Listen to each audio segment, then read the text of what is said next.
All right, everybody, and welcome back to another episode of Show Choir Nation, the premier podcast of the Homeroom Show Choir Network.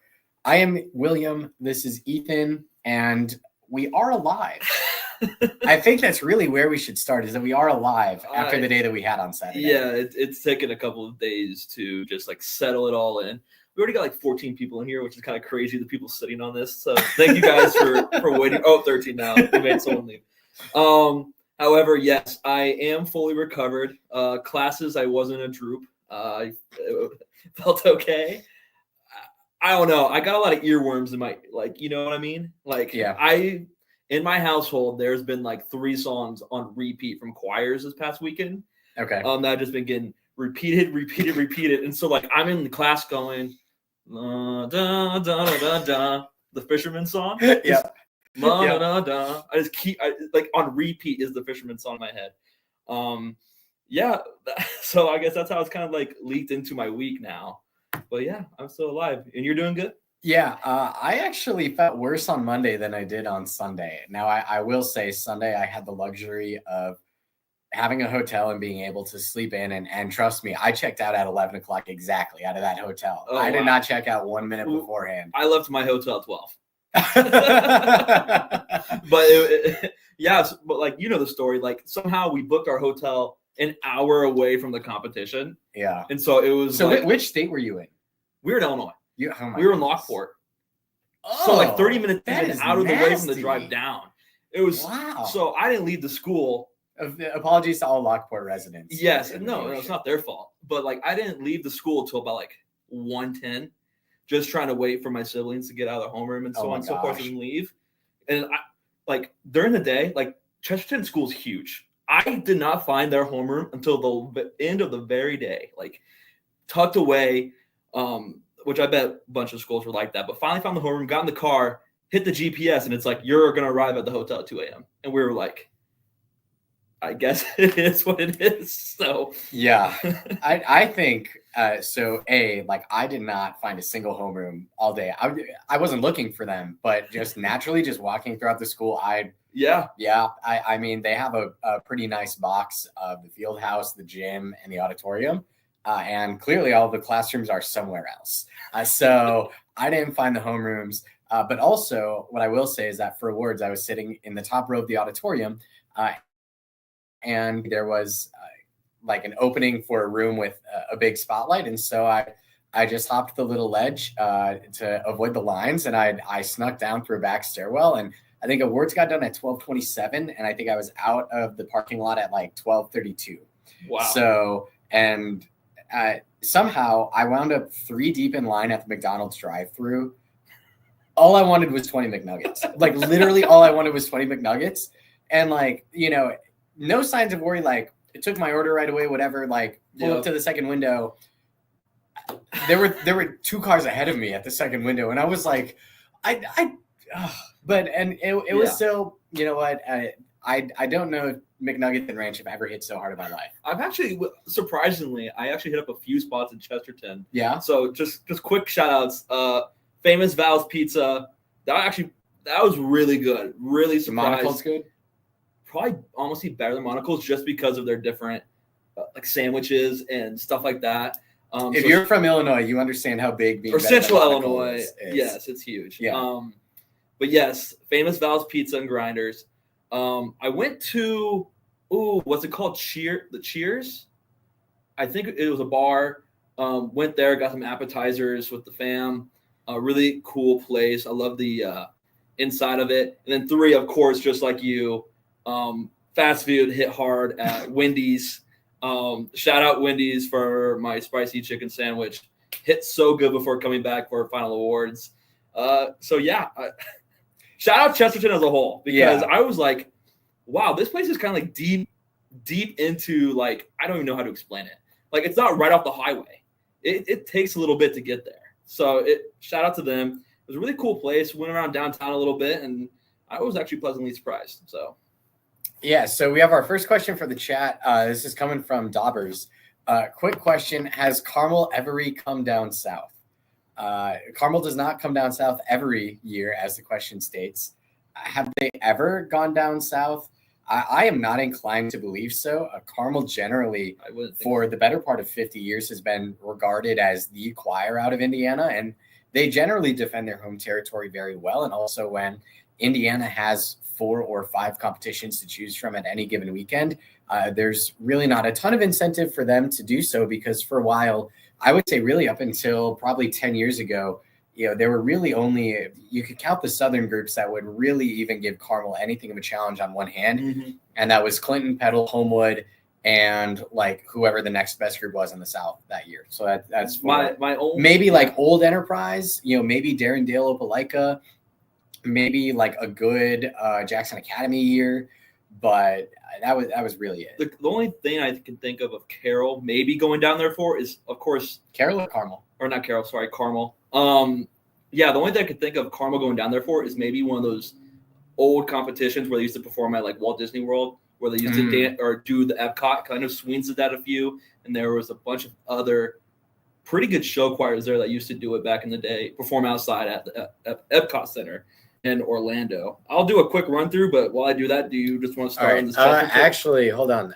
You start talking about Chesterton. I'm going to see if they've ever won in the South, because I know I can verify that. Oh, that would actually be very interesting. So, Chesterton, when I first got there, I was like, this is a pretty cool setup, because as soon as you walked in the doors, I walked through, you see the field house, and you saw all those other tier 2 groups performing. And that was actually, I was like, I want to see a few groups in here, because being from the Midwest, I'm majority, a gym observer in terms of show choir, if that makes any sense. Mount Zion does have an auditorium, but I love my share of gym competitions. We have 2016. Carmel went to Opelika. Wow.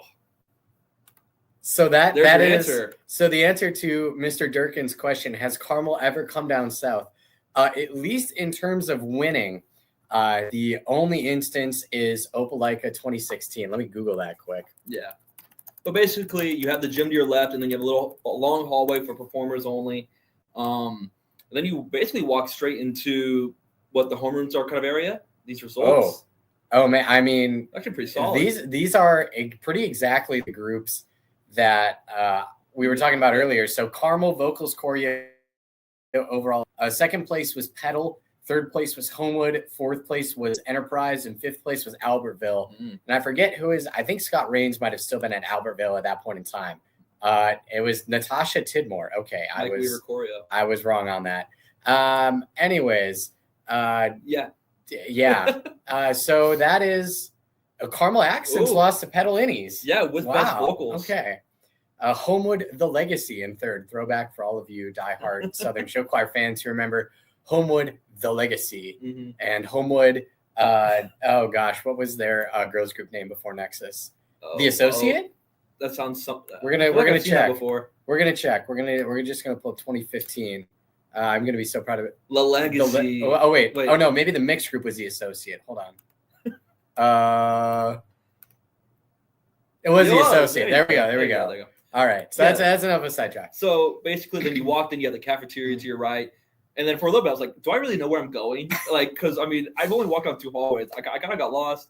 Take a left. Was in line first thing in the morning for Mount Zion You've Got Mail. Which wound up being 30 minutes later than they said it was going to be. Yeah, well, groups dropped, so it kind of made it work a little bit. However, yes, it did start 30 minutes late. Met up with Will there, who got there just in time to see Mount Zion You've Got Mail. 30 minutes early. And while we were waiting for the performance, we got spotted out in an instant. Yeah. Was it a Linn-Mar? It was a Linn-Mar parents. It was just so funny. We're great people. It really was. But we were like, today is gonna be the longest day. like out of the get-go, we're already getting hard, which we love. But it was like, dang, this might be something. This might be a fun day. Mount Zion went on. I thought they had a great show. So hard being the first show to go on. However, I thought they had a lot of fun on stage. Mount Zion You've Got Mail. And anything you want to mention on your start of the day? Yeah. I think the only thing is that, so Friday night, he texted me and he's like, hey, we should do like a live blog for the day. And I was like, sure, why not? Whatever. But then we get to the school and there's no public Wi-Fi. And apparently I heard an unsubstantiated rumor that like the kids don't even have Wi-Fi. That the only Wi-Fi is for staff. Like the kids just do everything on paper. So if anyone from Chesterton is in the chat right now, if you could confirm or deny that, because I was, now I heard a lot of wild rumors on Saturday. So that was actually one of the more calm rumors that I heard. There are a lot of rumors that have wide enough implications that we're not going to say them on here. But so our live blogging plans were definitely thrown off a little bit. Thankfully, he had good enough reception most of the day on my phone. So I brought my computer, and the goal was to write a little piece or with my hotspot after every group or anything that we think was notable to write about that was fun that Chesterton did, anything that we experienced. Whip out the computer. It worked the first group, and then we moved up for an outlet and for a better overall seat or visual to see what maybe the judges were kind of seeing in the back of the auditorium. And all of a sudden my hotspot just went, nope, you cannot do this. Thankfully, we had my phone going, and luckily we were able to pass it around for a little bit and write little things about Chesterton here and there. So yeah, I mean, passing my phone after every group, I was like, do you want to say something? He's like, yeah, let me write a little blurb here. And then I'd write a little blurb here. So go check out that, because you literally have almost everything we experienced on that stage and more on our blog from Chesterton. Even some like predictions we had in the moment. So please go check it out. Which were very, very wrong. Yeah. I think I only had one prediction because I was trying to be safe. And I was like, Carmel top 2, I think. And then, yeah, they were top 2. So wow, bold prediction there. So yeah, it was. I was like, they should be in the top 2 going into finals, which, I mean, from what I know, they were tied, but heard other things as well too. I heard from multiple sources that they were tied, and I heard from multiple sources that they were not tied. So I think, and my sourcing on the not tied is better than the sourcing on the tied. So at least where I stand right now is that Brandon and Carmel were not tied at the end of prelims. Mm-hmm. I think, there are like those of you who look at score sheets at least every once in a while know that there are a lot of numbers on score sheets, and a lot of times the score sheets are simply presented without context. Yeah. And so, especially like if you're not from the area, like obviously neither Ethan nor I grew up in Indiana, and very few of the groups, at least in the large division, were actually from Indiana. I think like obviously they announced finalists and that was that, but I think if you were reading a prelim score sheet, I think it may have been pretty, not hard, but a little bit confusing to figure out like which numbers were the actual numbers that the placings were based off of. Mm-hmm. And there's so many holes. Like you get one score sheet and you get like of somebody who might have been in like 5th, and then you get one score sheet of the group that's in 2nd, and you're like, how am I supposed to fill in the holes with this information? Yeah. However, if you did like give us scores or send us anything, appreciate it. It's just helping show acquire the database as a whole, letting us know in the future, what really happened in that finals performance if the group was down by this much and they jump up that much. Mm-hmm. So in a whole, thank you for all of that. And I don't even know. Do we just want to keep rolling with our like experiences throughout the day? Do we want to tackle the results? Like let's keep doing experiences. Okay. I honestly just want to go down the blog. Sure. And just see whatever, because I don't even remember half of the our experiences were. Yeah. I didn't really read it. We were just pushing some very true. That is very true. He would send me a blurb via text, and I would just put it in and send it out. Yeah. So I actually have no idea. So my morning started at 4 a.m.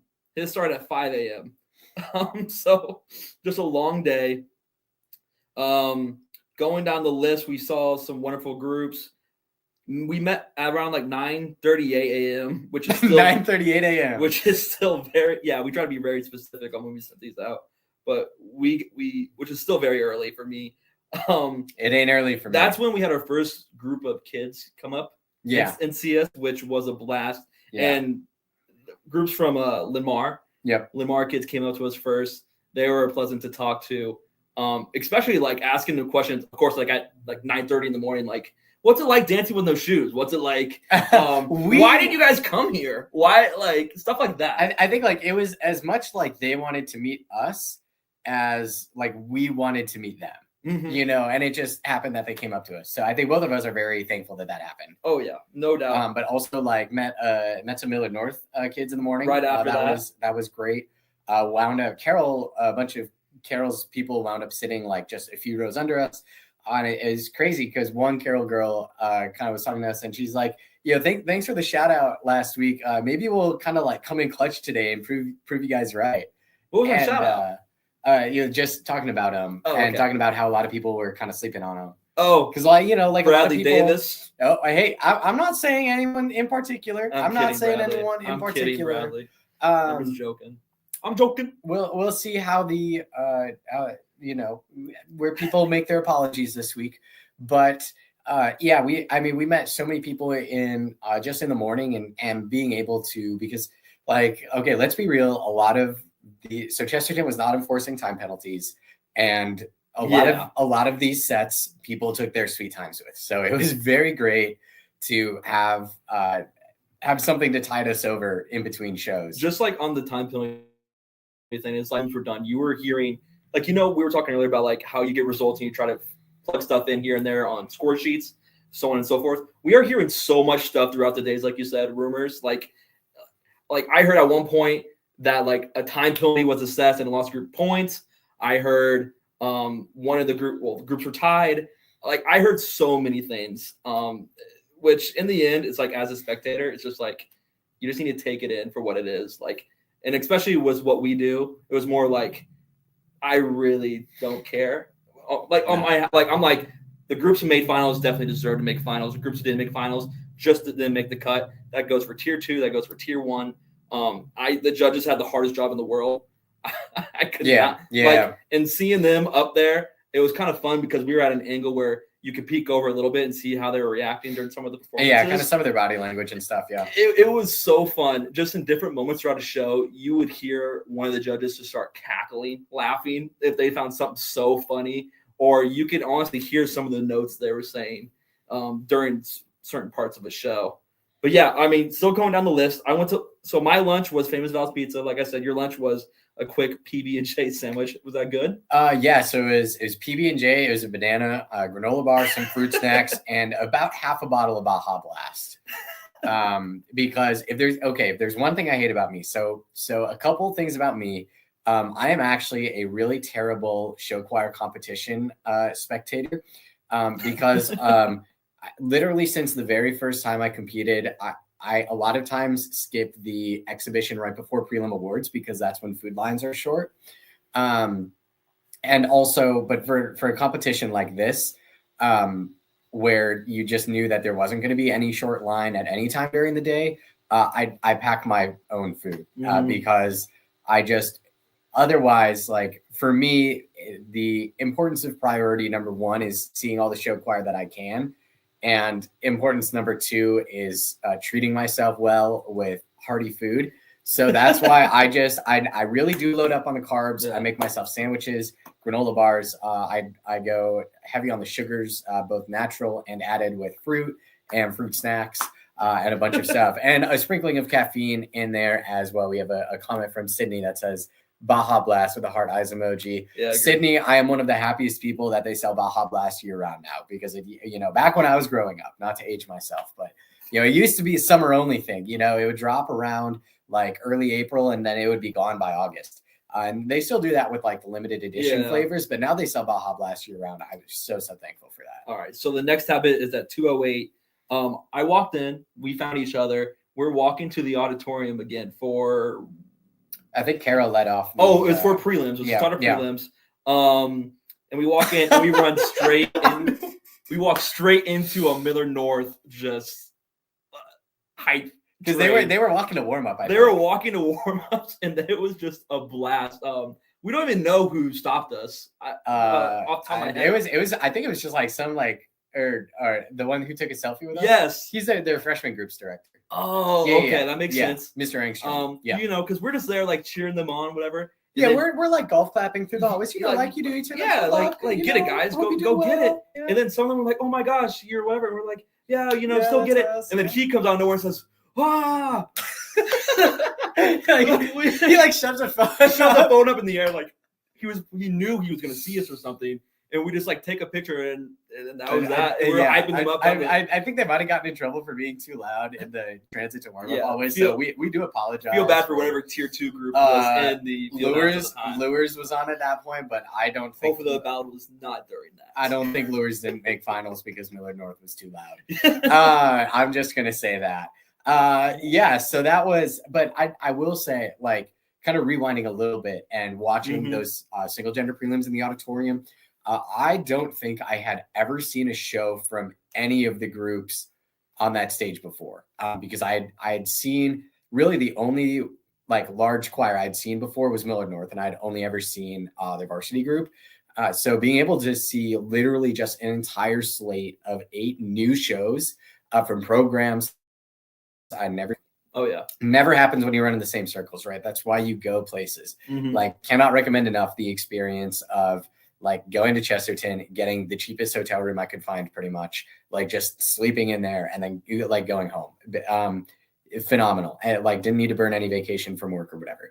But just seeing like the total diversity of things that were going on, like Westfield's Illumination, like wow, for a choir that's only in the second year competing, like the product that they put on stage was just phenomenal. And similar to like Linmar High Style, there are like 75 freshman girls on that stage, and like they still show signs of being a freshman group. But if you put them up against other freshman groups, like I'm thinking like particularly, Broken Arrow's freshman group actually folded. So Broken Arrow no longer has a freshman group. But I'm thinking like Homewood Continuum. What else? Rosa Scott Radiance. What are some other ones? Like a lot of Nebraska programs have freshman groups as well. Like they would, some of those California novice mix programs. Like I think they would do incredibly well. Like you could not, with all due respect, they were a world apart from Pleasant Hill's freshman group last year, which was at Wheaton. It was just a phenomenal product for a freshman group. That was my first taste ever of, the spectacle that Linmar is. Like, you hear all the hype of Linmar's this, Linmar's that, Linmar's this. They are that great.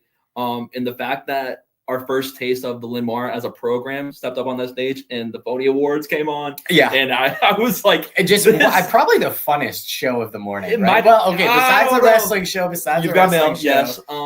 Yep. Like, who was it? William Henry Harrison walked across the stage. Yeah. And I was like, because there's a Hamilton parody. Yeah. I was like, what in the world am I watching? And how did they come up with this? It must have took a decent amount of time to switch the lyrics around for all the characters that they have. Well, that's why Steve Shanley doesn't do that many groups. The arranger, he does Linmar and he does them well. And I think he might do a couple other programs in Iowa, but that's pretty much it. But honestly, like at the end of that division, because I think Carmel was the last one, and I think Millard North was the one before that, maybe. Yes.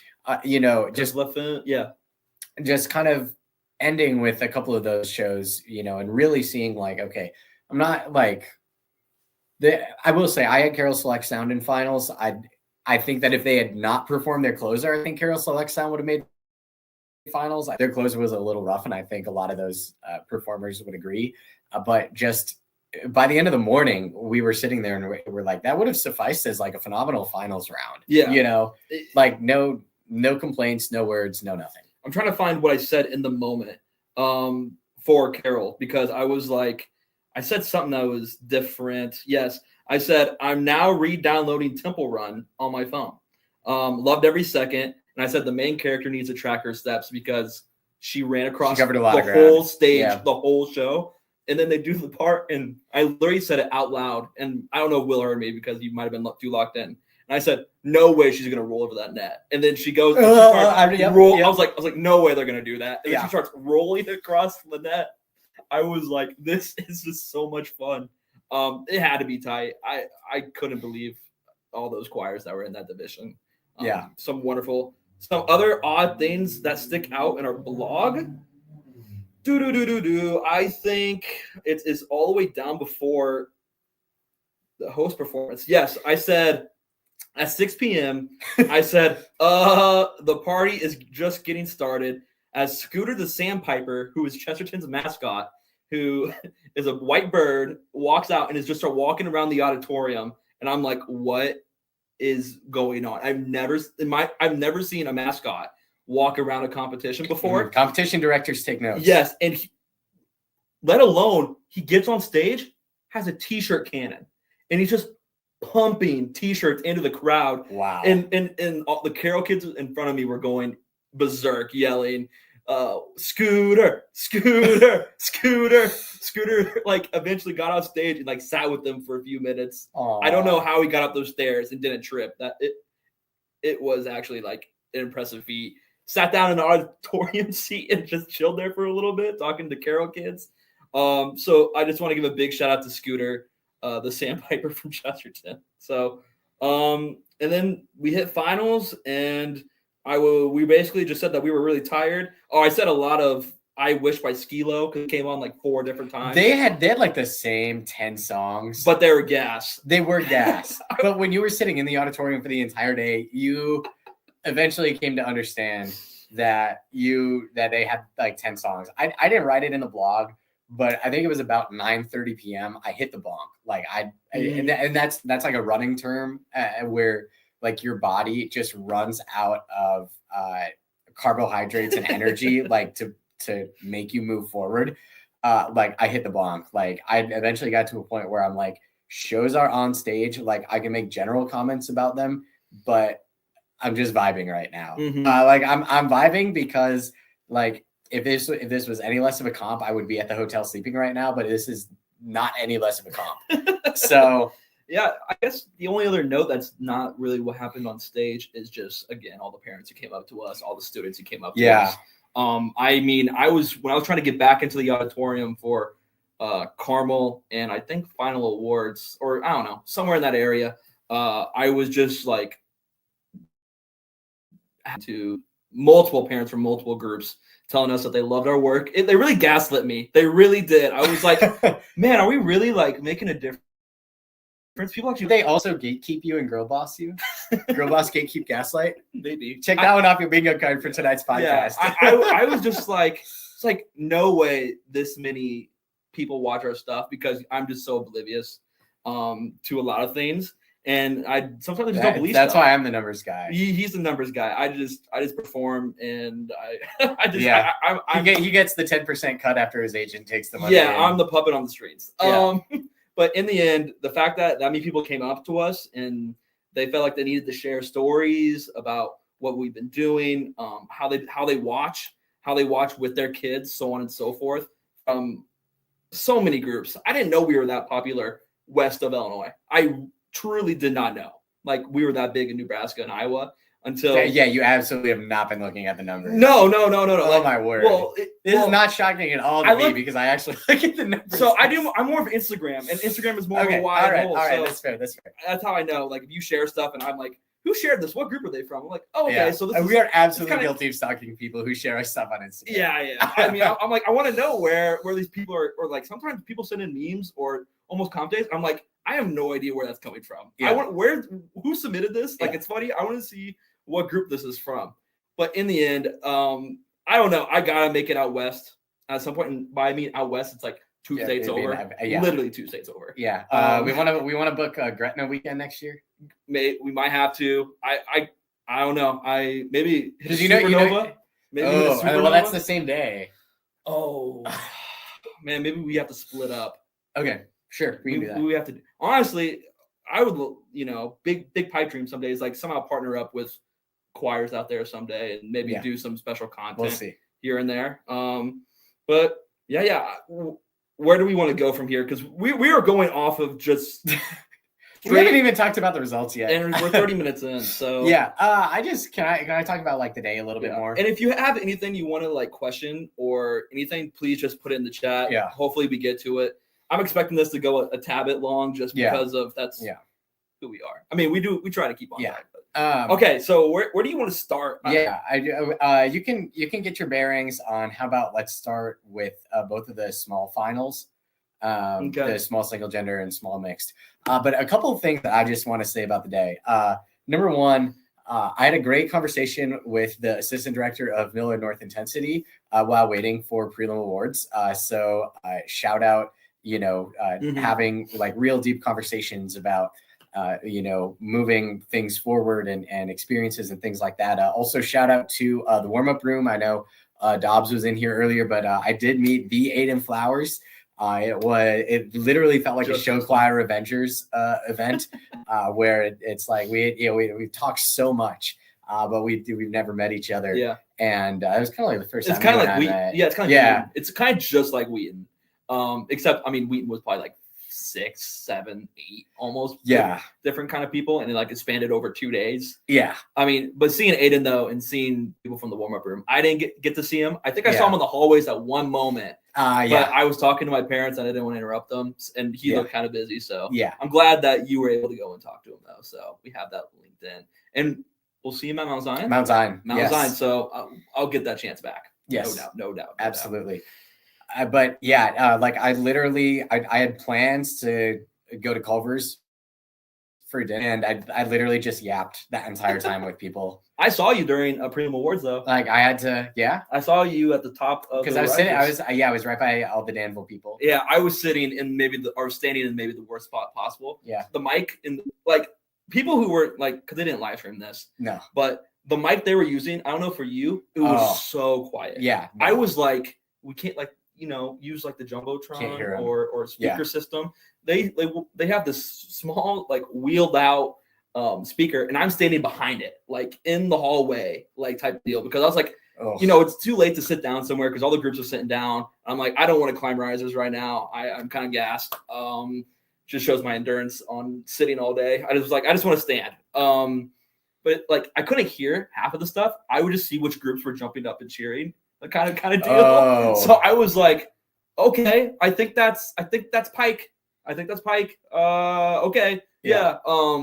However, there was a moment where they like turned it up a little bit, or they found out how to turn it up, and it went really loud for a quick second. Do you remember this? I don't. Like they turned it up, and he like his voice jumped up like 2 volume notches, and everyone was like, "Whoa! Like, where's that pin?" And then all of a sudden it goes right back down, and we were like, "That sucks." However, I did get to hear the placements, and I saw you at the top of the bleachers networking. So, we'll call it networking. Yeah. So good for you. Industry sources. I was sitting like 6 people away from Danville's director. Yeah, I was saying. Shout out Jeff Thomas for putting 2 groups in finals. We'll talk about that. Oh yeah. Okay. Where you want to start? We can start with small single gender finals, maybe. Finals. Okay. So, quick prologue for middle school. Brandon Blitz beat Syncopation, Brandon Boom, and Norwell Knight sounds. Congratulations to everyone. What was their saying? What was Boom to chant? I think they're going Boom. I must have been too busy networking to notice that. Because they wanted, they just started going boom, boom, boom. I'm like, I just started laughing so hard because I was like, that's just the most perfect chant. I was like, Brandon Boom. Yeah. And then of course Brandon Blitz with the win. Yeah. Syncopation. I think that's actually for B. That was actually kind of a pleasant surprise for me. I think Beat on the whole did well. Exactly. I didn't know they had that dog in them. Like boom, boom, boom, boom, boom. You are so right, Sydney. Where else? You tell me where to go. Yeah. So we can scroll up to okay. This one. Yeah. Small single gender finals. Third place, Mother McAuley Mac Melody. Second place, Best Vocals Danville Contemporaries.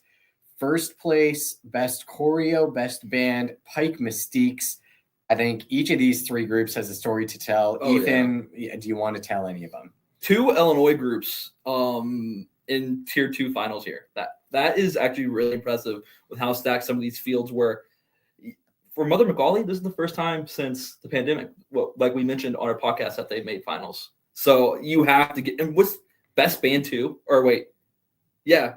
There's 2 best bands. They were Best Band and Super Small mixed. Oh, okay. Yeah. Sorry.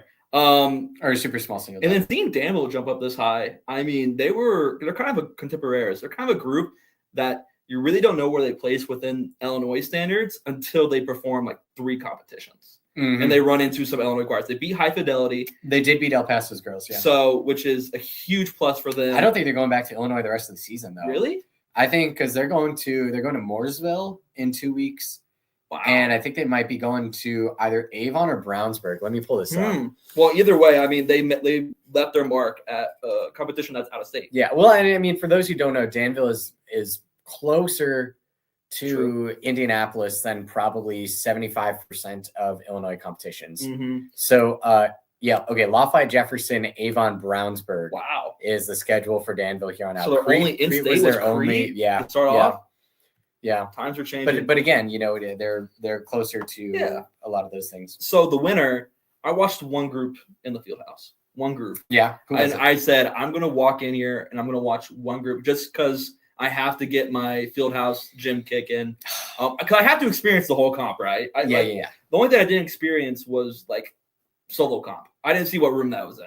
I don't know if they had a solo comp. Yeah, they did. Oh, they did? I think they did because I saw solo comp signs. Okay. But I don't really know who won or anything. Again, I did not walk around. I wasn't looking for solo comp. I didn't find solo comps. I just saw signs and I was like, go this way. I'm like, go down. They didn't announce solo comp winners at any of the awards. I was like, this is gonna be like the back rooms because that's just kind of what it was.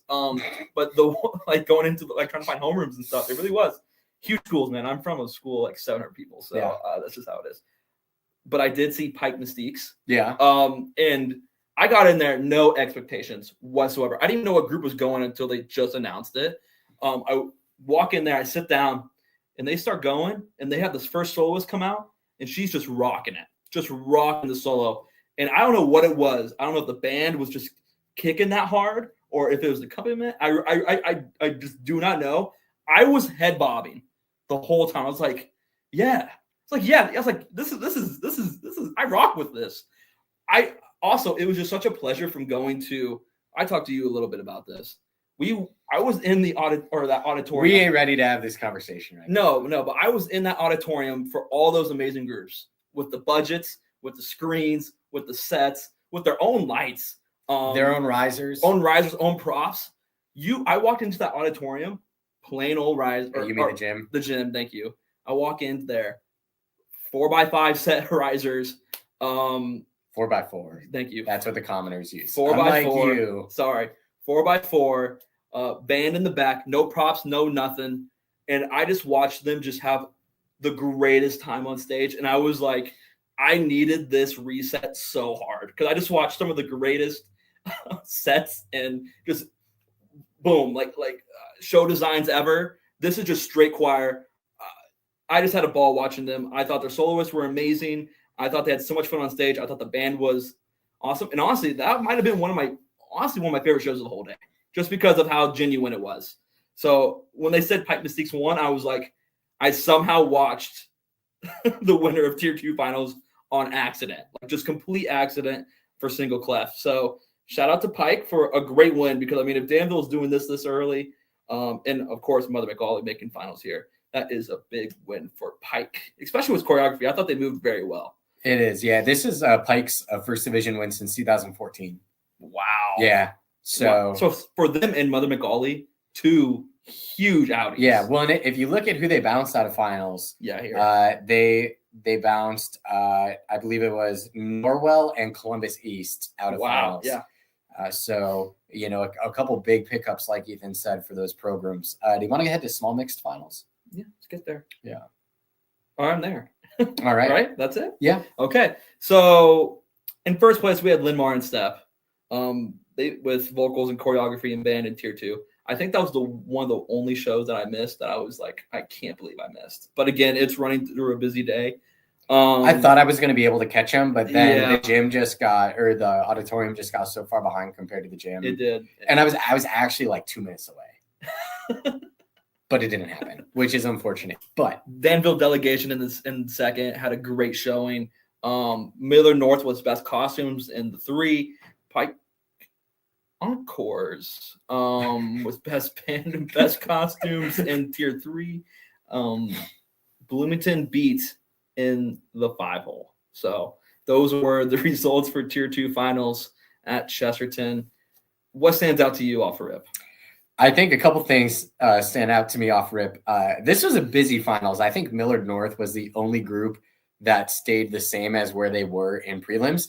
So the 1 and 2, Flipville was leading Linmar in step at the daytimes, and also won the extra small mixed division over Pike in the prelims. So there were a lot of changes, which I think goes to show how tight this field is. I think obviously you talked about them as well, but I have to give a big call to Danville here. Yeah. This was a group that was kind of hanging for their life as a varsity mixed group for a couple seasons. Ahead of last season, they kind of made the strategic move to move down to festival mixed. They've done very well in festival mixed. I think the fact that they were leading Linmar in step during the daytimes shows that, they certainly didn't wait too long to make the jump down, and I hope that perhaps with perhaps a couple more seasons of solid rebuilds, especially if contemporaries and some of your younger members are doing really well in that group. I think, perhaps do we see Danville back up in a large again in the future? Maybe it's a couple years away, but I think that's a great result for them. Also, I have to shout out Millard North because I talked to both of the intensity directors. Shout out Eric Engstrom. This is his first year doing high school after some years in middle school. So I commend him for making that jump and just going straight into the deep end. Oh, yeah. That is a freshman only group, so there are about 45 of them. And also Pike, I saw Pike's show, their home exhibition. Again, kind of what you said with Mystiques, like their show was just so genuine. It just kind of was what it was. Yeah. It was not contrived. It was not really corny, I would say. It had kind of like a message and a theme. And there were like 4 small light towers, but in the end, like they had 10 guys and 10 girls. And I'm like, dang, like even a lot of these like huge groups, they're at like 40 girls and 20 guys, so Pike at least got that even balance going for them. But yeah, I will say, like, if I could be in 2 places at once, I absolutely would have chosen to be in the gym as well. So I think there was a lot of good show choir. So many seats. Well. It was just so open. I was like, oh my gosh. And plus, like seeing like the judges set up too is kind of cool. Yeah. Where we want to go to prelims? Or it's kind of the same thing. We can. Yeah. I mean, do you want to go to single gender finals? Yes. Large single gender finals. Yeah. There we go. I swear. I lose track of where I am every single time on this showcore.com page. There's just so many tabs. Single clef finals. In the 1, we had Carmel Accents with best vocals, best choreography, best costumes. Millard North Illumination in the 2 with best band. They were rocking. And then Mount Zion Le Femme in the 3. And so, yeah. So do we want to briefly go over the groups that did not make finals? Yes, yeah, that would be. They deserve it because I think all the way down at the bottom. All the way down? That one. Yeah. Okay, so yeah, Mount Zion You've Got Mail, Brandon Bellas, Carroll Select Sound, Westfield Illumination, Linmar High Style were the other groups who did make finals. However, early in the morning, I was like, they were setting the tone for what came to be an amazing competition. I was like, oh my goodness, like. After Mount Zion You've Got Mail got off stage because I just truly just watched them and just smiled ear to ear the whole time. Because I'm like, this is what show cards to be fun and cool. Brandon Bellas got on stage, complete 180. I was like, this is just a completely different. I wasn't ready for it. I was not ready for Brandon Bellas' show, especially after Mount Zion You've Got Mail.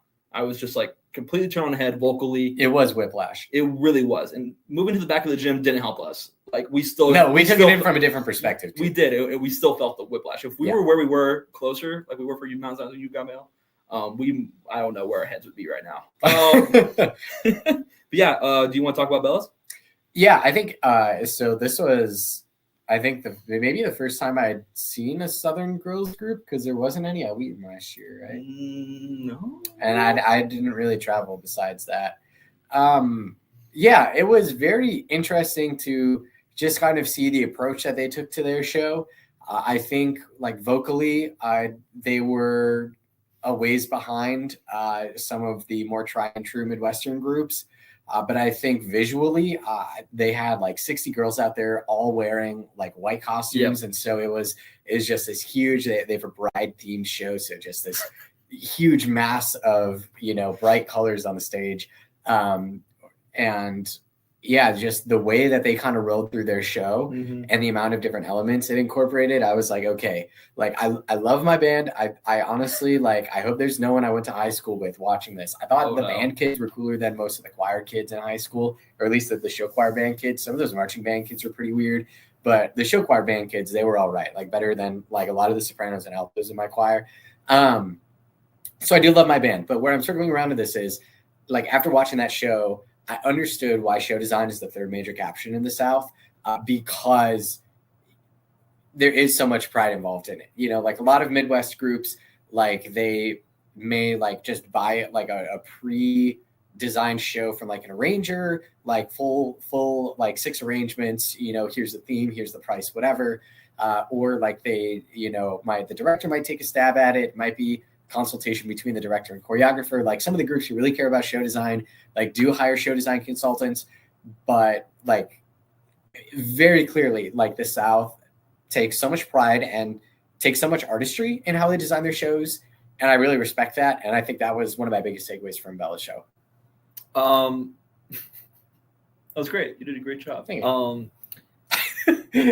What do you want to talk about next? No. I do want to say something about when they first announced that their theme, because, you know, when they're setting up the screens, it says, what was it, Bridezilla? Bridezilla. My head was not where the show eventually went.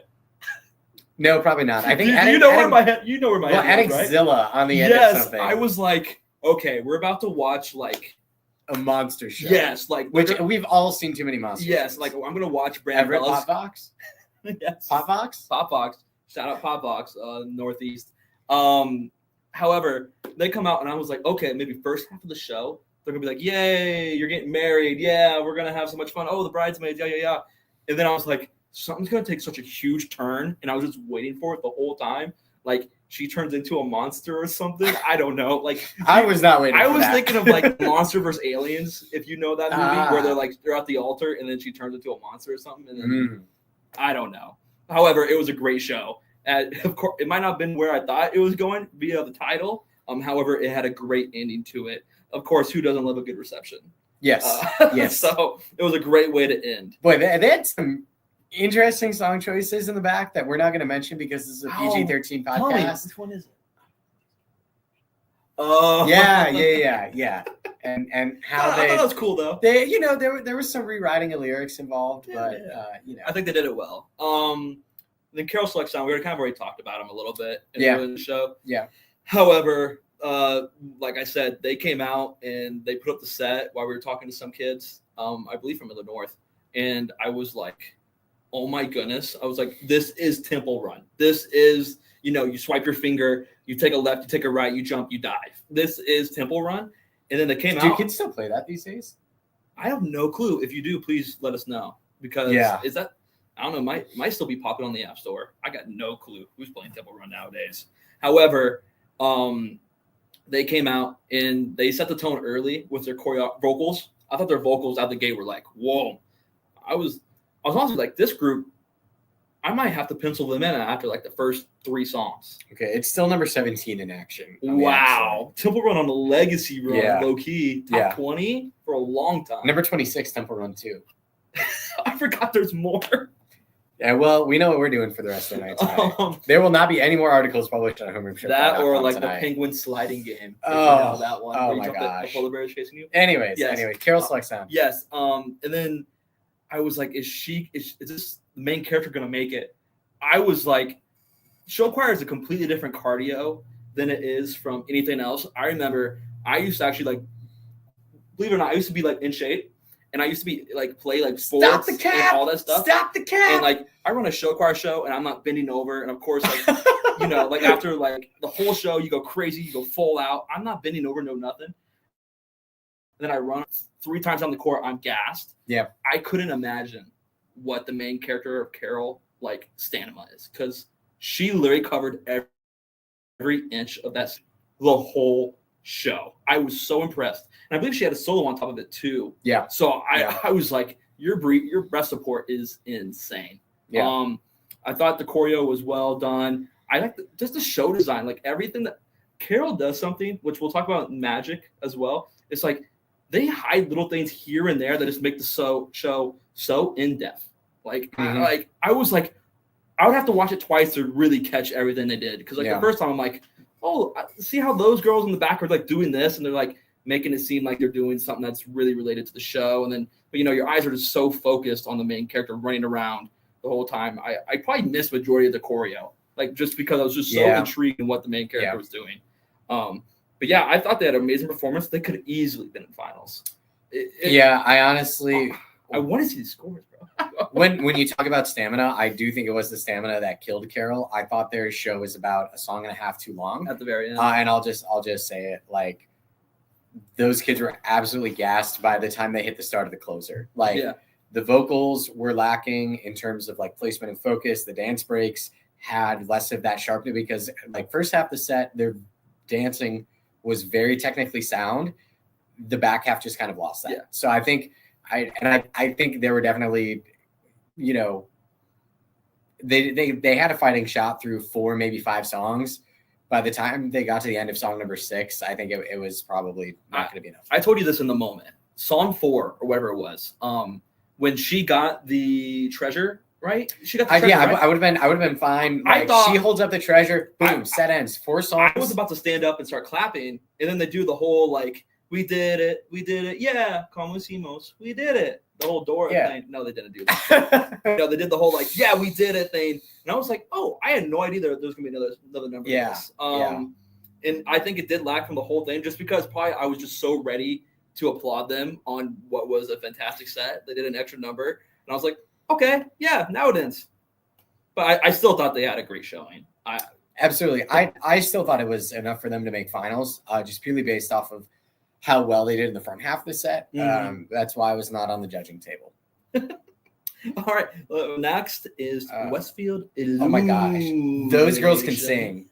Their ballad might have been one of the best of the day. Literally, yeah.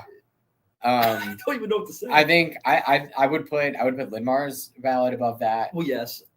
However, like I don't know if I would put another ballad the entire day above that. I really have to think. Just in terms of like vocal quality. Yes. Not in terms of overall entertainment value, but just in terms of how loud quality. It was or anything. Like, I think, when Linmar came, we'll talk about Linmar. When they came out, we'll talk about it. When they came out and they hit like that first big note to let everyone know, like, because in the beginning they were so technically sound, but they hit one big note and you're like, yeah, there it is. Yep. But like Westfield, when they came out and they did their first big note, I was like, who are you? Did that? And I was like, this makes so much more sense that they took a best vocal choreo or caption from Fisher's. I was like, this makes so much sense. Yeah. I easily could have said, like, vocally, they probably were, they could probably be like top 3 overall. I think the vocals struggled a bit during the movement sections, which obviously was like 80%. Yeah. But I think if this was like a stand and sing choir competition, Westfield absolutely would have been up there. I said it in the blog. I was like, this is a group you need to watch out for. Yeah. Like for years as they grow, because they have the student population to grow. Like Westfield, not Carmel big, but certainly like multiple thousand student big. They like, I really hope they get a mixed group, because I think like when you add the vocal elements that a mixed group provides, and also like, I hope they have interested guys, right? Yeah. Like obviously that's key. But I know, they made ISMA state finals last year. I think that as long as they go to an ISMA site, which I think Anderson was. Yeah. So I think like they've already got one ISMA score in the books, and clearly it was close to Fisher's. So I think that if they want to go to ISMA, they'll be at ISMA again this year. I think they could do some damage and improve on where they were last year. They're just now again, I've never seen Tupelo show, but they're kind of giving me a Tupelo vibe, like Indianapolis, like just have one choir in that sense, and they're so strong. I mean, this is Westfield's second year. Second year, yeah. It's the fact that they're going to grow so much more from this. I thought their show was very wholesome. The show about having a broken home and making it your own and just learning from it. I thought that was just it was a really good, simple theme. And I thought they killed it. I love Westfield Illumination after this. I honestly can't wait to see what they do after this, because I mean, they like we said, it's a group to watch out for years to come. I'm so excited for them. Third place, Mount Zion LaFemme. No, you forgot. Oh, well, we kind of already talked about Linmar High Style. Oh, I thought we could. Yeah. We did. Yeah. Go back later after this is archived. We did talk about the Phony Awards. So yeah, Mount Zion LaFemme was third place in single gender finals. So what do you think about a high school show choir doing a college sorority show? Is that age appropriate? Yes. We're asking the hard-hitting questions. Yes, I do. Only because when they first did it at preview show, I was like, okay, I can see it. You know what I mean? Like, I can see where this could be. I can see how much it can grow. However, the amount of changes they made from Troy Buchanan to Chesterton was so much. They've added so many different layers. They added random voice parts. I love it so much because there's parts in the show where they are supposed to be annoying. They sell it so hard. I truly believe that. Because everyone knows like sorority does the chants. They do. They're on social media all the time. You hear them screaming. They do the yelling. The first thing they do is the first thing LaFemme does is they get on stage and they let out one big scream, and then it's like, okay, I know where this is gonna go. This is gonna be a fun show. It was kind of funny because them and Brandon Bellis did like two of the same songs, which I did not see coming in the whole day because just how diverse the regions are and so on and so forth. I thought their choreography was very good. I feel like their vocals are getting better after every single competition. And yeah, they very much deserved this final spot, I thought. Yeah, I was very impressed by them as well. LaFemme just has a knack for being there when it counts. They made finals as single gender finals at Wheaton last year. They made single gender finals here in a very stacked field. I have to give it to them. I think this really is kind of like a rise to the occasion kind of group. They do okay when they go to local comps. Like the matchup between them and Wheaton South Esprit should be pretty competitive this weekend. But I think like LaFemme truly, even though a lot of those performers are of the younger variety, they do understand when the stakes mean more and when they need to really lock in and elevate their game. One thing that was different, I don't know if you saw it in the program. I never knew they did this because I haven't got a program all year until now. Their group picture is a composite. Huh. And I was like, that is just so fun and different. Yeah, shout out to Mutah Zeta, which is their sorority name for MTC. Yeah. Yeah, you catch on to that? I did. Yes, I did. I thought the soloists were amazing because there's 20 of them. I thought you just lose track, which is the whole thing is about sisterhood, and you get to learn about all these different sisters doing their solos, so on and so forth. And I thought they all did an amazing job. Yeah. And then second, we had Miller North Illumination. I didn't see them. So, neither time? Neither time. I'm going to have to carry the load on this. Well, I know what they did, and I know it was that good. However, I did not see them. But from what I've heard is like, it was a show I shouldn't have missed. So they did a Wednesday Addams show, and their Wednesday Addams, one of the best alto soloists I have heard in a while. Because I feel like, perhaps this is just my perception, I feel like a lot of like the big character solos wind up being written for soprano voices. So it was so refreshing to hear an alto just knock out solo after solo. But no, I think a lot of people are really kind of sleeping on Miller North because they don't perhaps have the name draw that a lot of the groups that are consistently winning women's divisions are, like Carmel, like Mount Zion. I would throw Brandon in that mix. I would throw Carol in that mix. But they got hot at the right time. They beat Westside Simply Irresistible the weekend before Chesterton. Yeah. And it was such a solid show. I think they did a lot of fun things with costumes. I think just some of their staging was real highlights for me. They also had real deep vocals, which was really a plus for me as well. I'm not familiar with Wednesday Addams at all, so I had no idea what was going on in the show. Yeah, I was just out there for the singing and the dancing, man. Their band was absolutely ripping as well. Quick a sidetrack, but shout out to the Millard North band for playing 6 shows. I couldn't do it, man. 6 shows. Now, ironically enough, they were not the only Nebraska band to play 6 shows that day because Papillion, La Vista South put all 3 of their groups in finals at Elkhorn South. So Appio South's band also played 6 shows. on Saturday. If there was an award for Band of the Week, those two are tied. Yeah. there's not a true winner for sure. That's insane. Yeah, but I think just the kind of the same thing that Ethan said with the femme, just the going from character to character, going from like mood to mood within the show, I think is really good as well. So I really enjoyed their set. I certainly see why it is quickly becoming one of the top women's shows in Nebraska. Yeah. Good job. Thank you. Yeah, you're killing it. I need to tell you that more often. You're killing it too. Thank you. I appreciate it. Then we go to our winner, Caramel Accents, was best vocals, best choreography, and best costumes. Tell me about those costumes, Will. Oh my gosh, guys. they have birdcage costumes. I am like, okay, there are good costumes, which are like elegant, perhaps bold, just different, perhaps classy. There are costumes that take a risk that are bad, and I know of some this year that I'm not going to say because I'm not about that in a public setting. I absolutely am in a private setting. And then there are costumes that are just so different that you look at that and you say, whoever thought of that gets a raise. Like, or they get extra like Skittles or like whatever they like. they get more of that. Their show was about cages or rings, and kind of it was there's so many levels of show design in this. It was one of those shows where like you sit there and you watch it and you don't stand up and clap at the end because you're busy thinking about what went on during the show. Like what just happened? So the show was titled Cages or Wings, and it explored the question of human freedom in the context of the life of a bird. And granted, the bird has limited faculties of reason, right? Yeah. So when the bird is in the cage, the bird is in the cage of its owner, and it doesn't know, it may want to get out, but it does not understand why it's in the cage or how it can get out.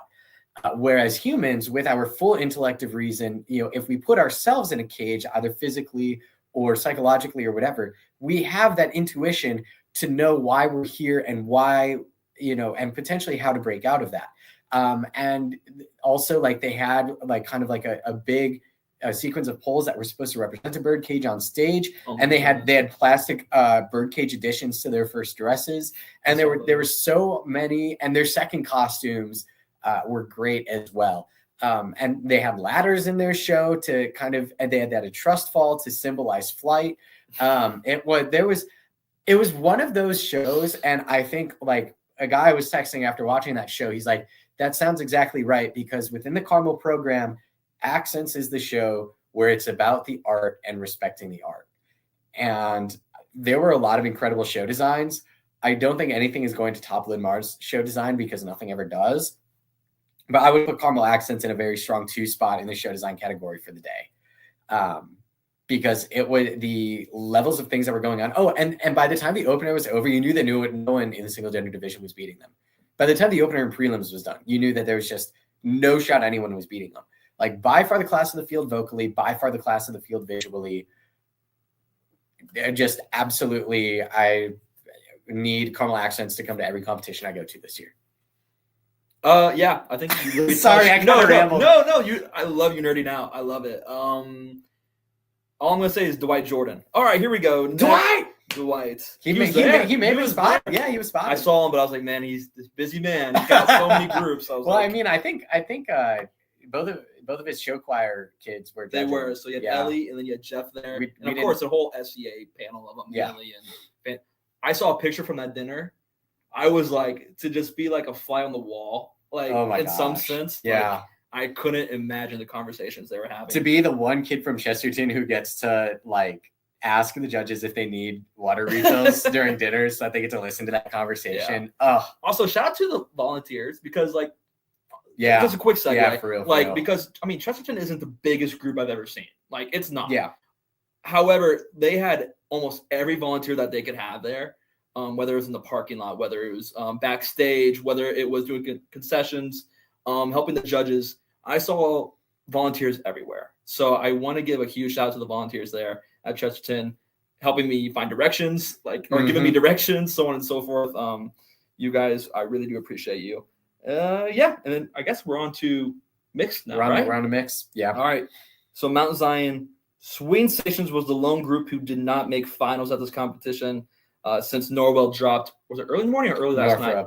It was the night before. Yeah. Yes, Northrop. Yeah, Wheat North dropped sometime in between summer and now I do not know the reasons. I don't know the conditions, but it was like I drove up 3 hours, and I was like, darn. Why couldn't Northrop make that drive? Oh, no, you mean Wheaton North? No, Northrop. Northrop? I'm at Northrop. I think they got hit way harder than us. Fort Wayne City Schools preemptively canceled. Oh, yeah. And it was like all activities Saturday morning. It wasn't just show choir. That will do it. Wish they were there, though, because I don't think I've ever seen a Northrop show. I don't think I have either. But again, they're competing at a pretty good competition coming up, right? We just talked about them. I believe they're at Homestead. Franklin. Homestead sounds right. Homestead. All right. So yeah, Mount Zion Swing Stations. I thought, since I am our resident Mount Zion guy, you are. I thought they improved so much from Troy. I don't even know what to say. I was actually like really proud of them coming out of the gate because, again, tough competition. They did the exact same thing last year at Wheaton. They put on an amazing show. They really gave it their all. However, they just fell short of some amazing choirs in the country. I actually was like, there's nothing to hang their hat on at all because I thought they came out and killed it. Any notes from the show? I feel like I just talk about them all the time. I don't even know what notes to give them. I feel like I've seen the show. They better put you on the payroll as a critique judge. I don't know what notes to give them. It's not your job to give them notes. No, not notes. I'm just like trying to think some things in the show that improve. Not directing the ballot. Yep. Thank you for pulling that out. Yeah. So before the show, I got word so for the first time ever that I know of is like we had a conductor that came out and conducted the ballad, which like never happens in Illinois choir. IU very rare, like never seen it. Honestly, almost anywhere. It's almost just California. My director tried to do it our senior year, and she quit doing it after 2 comps because it looked weird. Maybe even 1 comp. I don't know. Well, they did it. We don't talk about my senior year show choir. Yeah, they did it at Troy, and I was like, okay, I'm finally settling into this conducting thing. Mm-hmm. I really like it, especially because it is a cappella. And they come in, and I get word that they're just going to absolutely not do or have the conductor. And I was not do a cappella. No, they are going to do a cappella. Which is funny to say. We have a town outside called Wapella. And every single time I say a cappella, I think of Wapella. Sorry. However, they came out. Namawiqua. However, they came out because they started the ballot, and I was like, this can go a million different ways. Because from what I know, this is the first time they've done it, besides probably warm up or maybe one rehearsal or so on and so forth. They come out, and honestly, I didn't see any flaws with it. Just plain eye. Like, I was like, they got their cues. I thought the soloist did an amazing job. Shout out Colton. Apparently, he had like a sore throat too that day. Oh, man. So, like, there's like a part where he just seems by himself, no mic, which is just, I love that part so much because it's so genuine. But he actually had to have some help. So the boys in it with him. I feel like there was a lot of stuff that they did that just improved their show a lot. I thought that they did a lot with style change. I thought they figured some things out in that regard. I think their interactions on stage were fun. I thought they just came out and killed it. I really do. And now they have a test against in-state, not really a foe, but foe in Wheaton South, who had quite a day at Homewood. So yes, getting best vocals in 3rd place. So yes, that matchup will be very interesting to see. And then you throw in a bunch of other choirs as well. Yeah. Do you have any thoughts on Swings? Yeah, Swings was a super interesting show for me. I think a lot of times you see shows where the front end and the back end are really locked in, but then the middle is where things start to get a little bit fuzzy. I thought that Swings was actually the opposite of that. I thought numbers 2, 3, and 4 were actually the tightest of the day, and that numbers 1 and 5 were the ones that could make improvements. So that was really interesting. Obviously every group has a different philosophy to how they tackle their shows and how they make improvements. I thought top end, I thought they were absolutely with everyone else. They just lacked in consistency. So they have the chops to get to the level of all these other groups. I just think that it's going to take some time for them to get there at every measure of the set, because they were there for maybe like 40 or 50% of the measures of the set. you need to compete at competitions like this, and they're headed to Glenwood, they're headed to Wheaton. Don't know how intense the competition at Brandon Elite is going to be. You need to be locked in for 100% of your measures. Again, the acapella ballad, I thought they did incredibly well with, and I think that certainly scored them some points in the difficulty category. I think just based on the panel, they know good and difficult arrangements when they see them, and that kind of vocal quality when doing that kind of arrangement is great. It's kind of the same thing that I saw at Pike a couple weekends ago. Like Franklin Central's girls were absolutely, at least in my opinion, singing some harder arrangements than Center Grove's girls were. And granted, Center Grove still had the better show, but I think that there is certainly a place on the sheet to be rewarded for kind of a difficult arrangement. So I think that was my thought on swings. I mean, I'll see them at their home exhibition. We'll be on the live stream for that. Maybe sometime in the future. I'll probably be at Wheaton as well, because that's going to be a halfway national event this year. Again. So I can't stop. Another earworm of mine is rumors. I like, and we're not going to talk about them. I killed my time. That's by far my favorite number. All right, going on to finals, we had Miller North Infinity. First off, I love the costumes. Yes. Shout out. I think Fine Arts Outfitters and Hannah Johnson does their costumes. I think. I could be wrong, but I just want to. I believe that's the costume designer to shout out. I just loved, because this is my interpretation of it. They literally took the song Coco Cabana and they just flipped it on its head for their whole show theme, and I loved it so much. Like, I had no idea where it was going, which isn't a bad thing because I was just so locked into every little thing they were doing. But when the girl goes and she makes it, was it Lola's? Thank you. I was almost going to say Lily's. Lola's. When she made it Lolo, or oh my God, I'm cooked. Shoot! Lola's. Sorry, I can't even pronounce words. Minus me in the diction category for this this show. We'll be getting the sheets back for stream, man. I'll be 6 at this competition. When she turned her sign on, I was like, this show is so cool. I loved it. And I mean, Swings did a number way back in the day, which was kind of close to Coca Cabana. So seeing it kind of hit like some nostalgia factor for me a little bit. I thought they killed it, especially in a tough region. You knew that they were going to come here and show that, Nebraska is tough. There's a reason why they're getting 3rd and 4th at competitions. And they came here and they showed everyone that Nebraska might be the toughest region in the country. Because, I mean, the fact that they place really well here is a good sign. Yeah, I think I'll start at that point, and then I'll kind of other stuff. I've maybe not long been a Nebraska apologist, but I think certainly probably for like about a good half decade now, I've really been telling people like Nebraska is there. And in terms of like top end quality of groups, like maybe like just a slight step behind Iowa and Indiana and California. And in terms of quantity of large and capable, I think they are very comparable to Indiana. Like they're sitting at right about that like 10 to 15 range.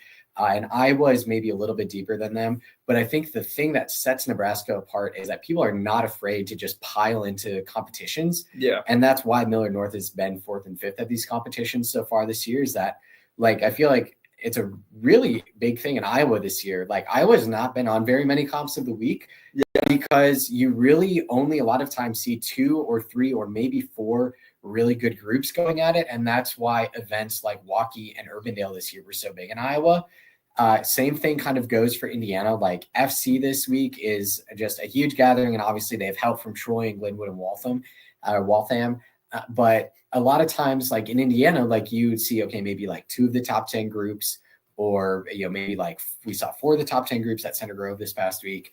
Ohio is kind of like that as well, although I wouldn't say that the top end of Ohio is where a lot of other top end circuits are. Yeah. But I think when it comes to the sweet spot of quality of groups, number of groups, and then eagerness to match up with other people, I think like Nebraska is right about at that equilibrium point. And I think Millard North absolutely has been playing a part in that. When you look at the levels that Megan Swain has elevated that program to, I think it's just been absolutely remarkable. And it's a great district as well, obviously with Millard West, West in the Groove, Millard's footing as well this year. I think Millard North, certainly by qualifying for finals and then putting the show on that they did, I think they put a lot of people on notice. About the show itself, like Ethan said, it was just a show that radiated coolness.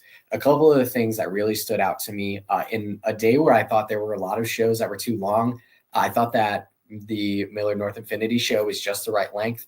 I thought that the energy levels throughout the show were phenomenal. There was a lot of finesse and nuance in, we're going to be like controlled here, and we're maybe going to, take it a little bit easier on a part of the song that doesn't really need, a full force behind it, because they have the numbers to, just be full force all the time. Oh, yeah. But they knew when to pull back. They knew when to push forward. And the energy gradually built until finally, like, you hit the start of the closer, and they were just full on the gas pedal. Like when we talk about for the non-youths in the chat, I think it's very important to distinguish between the two types of gas that go on in show choir. So gas number one, well, technically three kinds of gas. So gas number one, you say like that song is gas, that show is gas, like that show or set is insane. Yeah. Okay, just overall great. Number two is, those kids were gassed. That means they were out of energy. They were running on fumes. That is not a good kind of gas. Number three is on the gas pedal. That means that you are going full forward. A lot more people are cooking with gas. Cooking with gas. That's another one. Or saying for that one. So they, in contrast to some other choirs where the energy kind of topped off before the closer or like at a midpoint during the closer, like it just all the way up during the closer. And just not to kind of date myself, but I think that show was a show that, like, you perform it at like 16 or 18 and like you certainly get something out of it. I mean, I didn't ask anyone straight up, but I'm sure they get stuff out of it. Oh yeah. I watched that show at 23 and I got a lot more out of that show watching it at 23 than I think I would have at 16 or 18. And I'm sure there are people who are 45 or 50 and getting a lot more out of that show than I was at 23, purely based off of a show design standpoint and a lot of like the undercurrents of themes and messages that were going on, completely unrelated from what was going on the surface. Oh, yeah. So I just have to give that show design team a shout out as well. Yes. That was one of the most personally, I think their show and Carol's show were the two most personally rewarding shows that I watched the entire day. Well, how many judges are 16 or 18? Well, hey, look, you and I were just looking at a panel last night that is a 22-year-old on it, scoring. True. So, I know. It happens. One thing that kind of threw me for a loop, though, is like I was sent a meme for Me Monday, and it was like Millard North not expecting to leave the comp at 8 p.m. because they didn't think any group was going to make finals, yet all three did. Okay, I knew for sure Intensity was making finals. Yeah. That's kind of nuts. I was like, did they not have confidence? Did that make it in the Me Monday? Yes, it did. I was like, did they not have like confidence going in? But I mean, I guess they don't need confidence. Imagine if they had confidence. I mean, maybe they're going to have it for the rest of the year. Yeah, I mean, after this, I mean, that's let me check and see where else they are kind of something you hold over your head a little bit. I don't think they have too many stops left, actually, because that was stop number 4 for them this year. Millard North Infinity. Omaha South this weekend is it for them, which is almost a wild card comp of the week. I don't know where that poll is. I think let me check. We're going to do live results. Coca-Cabana. Let's see. You went to see a show? This is just the absolute sidetracks that we're on. We're going to find out what the wild card comp of the week is. The wild card comp of the week, with 36% of the vote, is the Omaha South Classic. So they will be at a comp of the week. So they will be at a comp of the week. Pretty even split besides that, but a pretty clear winner in Omaha South. Their partner choreography was so good too. Yes. It just fit the theme so well. It was great. Everything was great. Like shout out Jared Voss. What's the category in the score sheet? Is appropriation of dance or how it fits the theme? Think like artistry. Yeah, something like that. That had to be so high for them because it fit it so well. Okay. Then best costumes at fourth place, Brandon Burrio. This was like a complete 180 show for Millard North. Like when we're talking about like layers to the show design, this and that, like, you know, kind of like 5 songs in, out, be done. Brandon Burrio, total 180 from this. There were other groups at the competition with screens, but Brandon was by far had the most screens. Brandon by far had the most costumes. Outstanding screens. Brandon by far had the most songs, I think, or at least portions of songs. They did like a GOAT singers or songwriters kind of shows, so showcasing some different ones like Elton John, Whitney Houston, Taylor Swift, Elvis Presley. Who am I forgetting? No, you were kind of giving me that stink eye look. No, I get it. You try throwing a legend that's right now, including Taylor Swift. Yes, that was very interesting. That was the one. I was like, if you left this out, I think the show is the exact same in terms of like show design in my eyes. Yeah, and I see why it was in, because like the singing, like technique wise and style wise, was a little bit different than a lot of the other stuff that was going on in that set. And same could be said for the style of choreography. You know, it was a little bit more of a contemporary style. But I think like I thought that show was a bit too long. I think those kids, at least in prelims, were gassed. I thought it might have been a medley too long. Yeah, just too long. However, it was still great. It was still a very solid show. I think like that is certainly one of those shows where you watch it and you're like, you can absolutely see why people describe them as a juggernaut in their circuit. You know, because a lot of times, like, because I'd seen choirs from Indiana before and whatever, but I think even like the first time I was seeing like Center Grove last year, I was like, okay, like obviously they win all these competitions in Indiana and this and that, but like, what really wins you competitions in Indiana? And then you see the show that they put out last year and you're like, okay, yes. And like, I knew Los Al was going to be incredible, but like still seeing Los Al and being amazed by that, like kind of same deal here. Yeah. Obviously it was the 4th place show at the end of the night. That is the lowest they have placed since a finals miss at Wheaton Warrenville South in 2019. I was there. You were there? I was there. I wasn't competing, but I was there. You were there. Yes, you were. Who were you watching that day? Oh, I was watching West Side. I was watching Twinsburg. I was watching Glenwood. Was that the baseball show? No, that was their boxing show. That was the boxing show where they had a ring and they were going at it. Oh my gosh, Twinsburg sets were amazing. Which we saw Randy at the comp. We're gonna take a quick detour back to Millard North. Our director legit told the bus drivers to come back at 8. Well, somebody tell Miss Swain that she needs to have a bit more confidence in her groups, okay? Because I had them in finals. I don't know if I had illumination in finals, but I certainly had intensity in finals too. So I think we need to start believing in ourselves a little bit more. Your circuit's hard, guys. Over at Millard. You guys are good. I think, yeah. If I ever, maybe if we do get out to Nebraska next year, I'll have to make sure to drop by a rehearsal or something and have a polite chat about believing in ourselves. Yes. Anyways, 3rd place, Carol Madden. Well, I haven't talked about Brandon. Oh, yeah. Oh, wait. Oh, I yeah. haven't said a word about Brandon. I don't have much to say that you've already said. However, I'm not much of a screens guy either. However, I think there's ban screens, all of them. Don't care, indiscriminately. Done. They weren't as annoying as some other screens, if that makes any sense. Like sometimes you flash something on the screen the whole time, and I'm like, this is kind of taken away from the singers and dancers on stage. However, I think they used it really well during transitions, especially from artist to artist. I would agree with that. Like when they did the Elvis one, I love that so much. Where they just flashed the ELIVS, I was like, this rocks. Wasn't that at the start with Elton? Or you're right. Yeah, You're right. And then Elvis was a different one. It was kind of the same though. Yeah, Elvis was the they both start with E. Right? Yeah. That's why I got confused. Right. However, I love their medleys. The Whitney Houston soloist, amazing. I thought she was fantastic.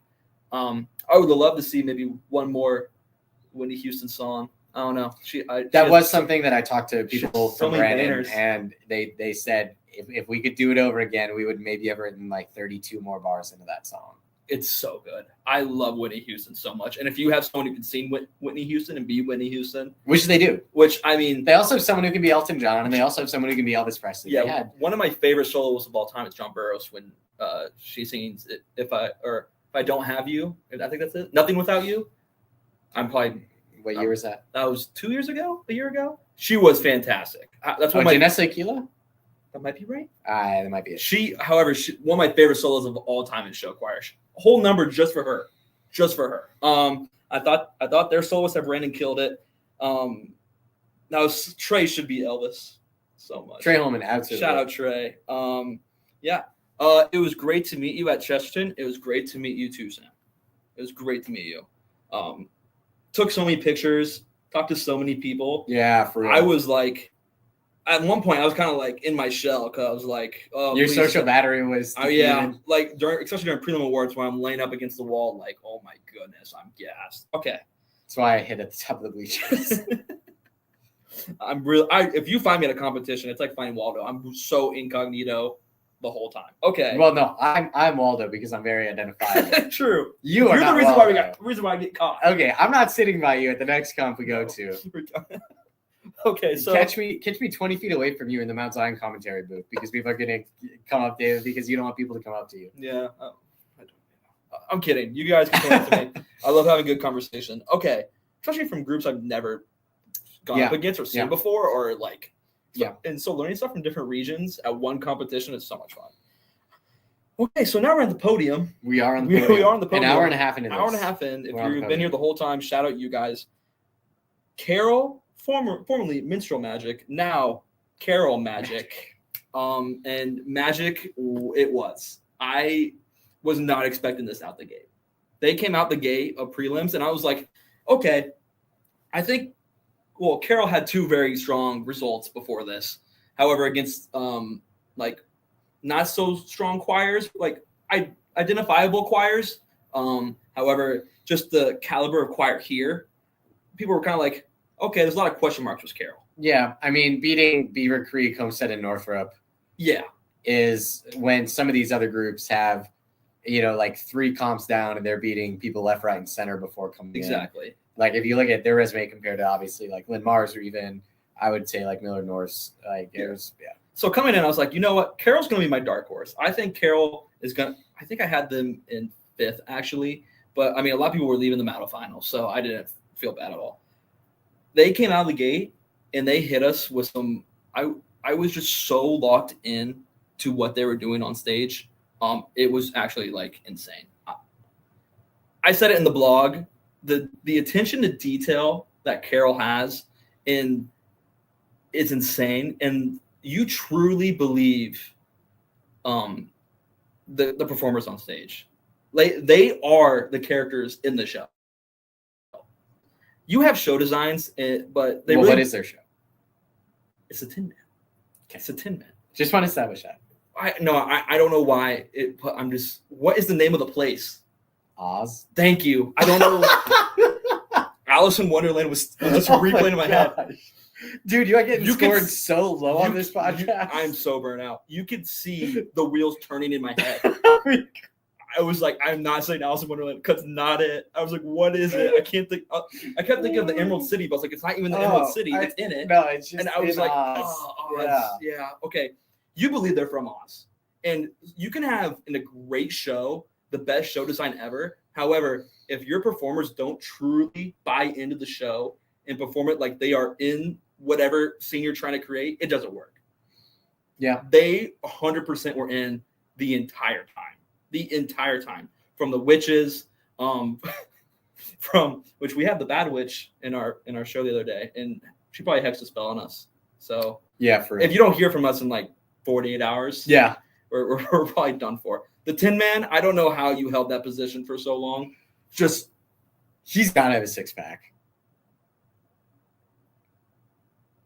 the whole time.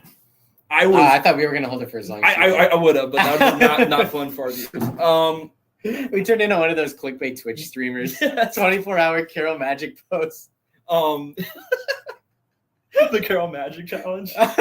We should do it. Just see how long we can get. All right. Because he does it for like what, 2 numbers? Oh my gosh. Yeah, at least a number and a half. It felt so long. And then I just loved how they tied it into the end. At the very end of Dorothy coming out of the woodworks and how they build the house that falls on the bad witch. And then she goes to the Tin Man and tries to help him on his way. I loved every second of it. And I said in our group chats, I was like, I think Carol can have a podium spot here. I don't know. And that was the first show of the day. I was like, they set the bar so high. And I was like, the judges have to see the show again. And the fact that it climbed in finals, I was like, I didn't watch finals because I saw the groups once. And I had to eat dinner. But I was like, well, you didn't have to. I did. Yes, but I was very hungry. I apologize. But I was like, you used to be in shape, you know. Show choir shape, which is a completely different thing from actually being in shape. But yes, I thought Carol brought the magic. Yeah. The phrase gets used a lot of, wow, they were the first show in the varsity division, but they just set the bar so high. Their opener, specifically their vocal technique in the opener, I was like, hit you like a truck. I was like, okay, I have to remind myself I am in Indiana. The vocal quality that I will hear is just so far above a lot of other regions consistently in the tone, the depth, the focus. Okay, a lot of people can sing on pitch, right? But it takes something. The vocal product that they were creating was really, really special. If they had done their opener for 5 straight songs, they might have beaten Carmel. Like, that's how locked in their opener was. Out the gate. Although I'm glad they did not do that because their closer, like Ethan said, is one of those songs where so many things are happening that you almost forget to hear the words and see the dancing going on. Oh yeah. Like it's an experience.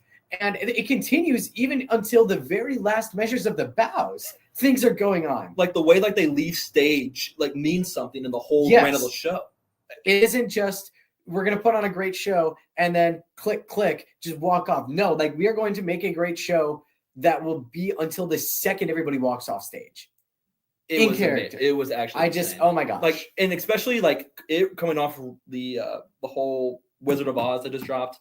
Wicked, thank you. And gosh, you are so far down. So cooked. Wicked. Wicked was amazing, and we thought we were going to see so many Wicked shows this year.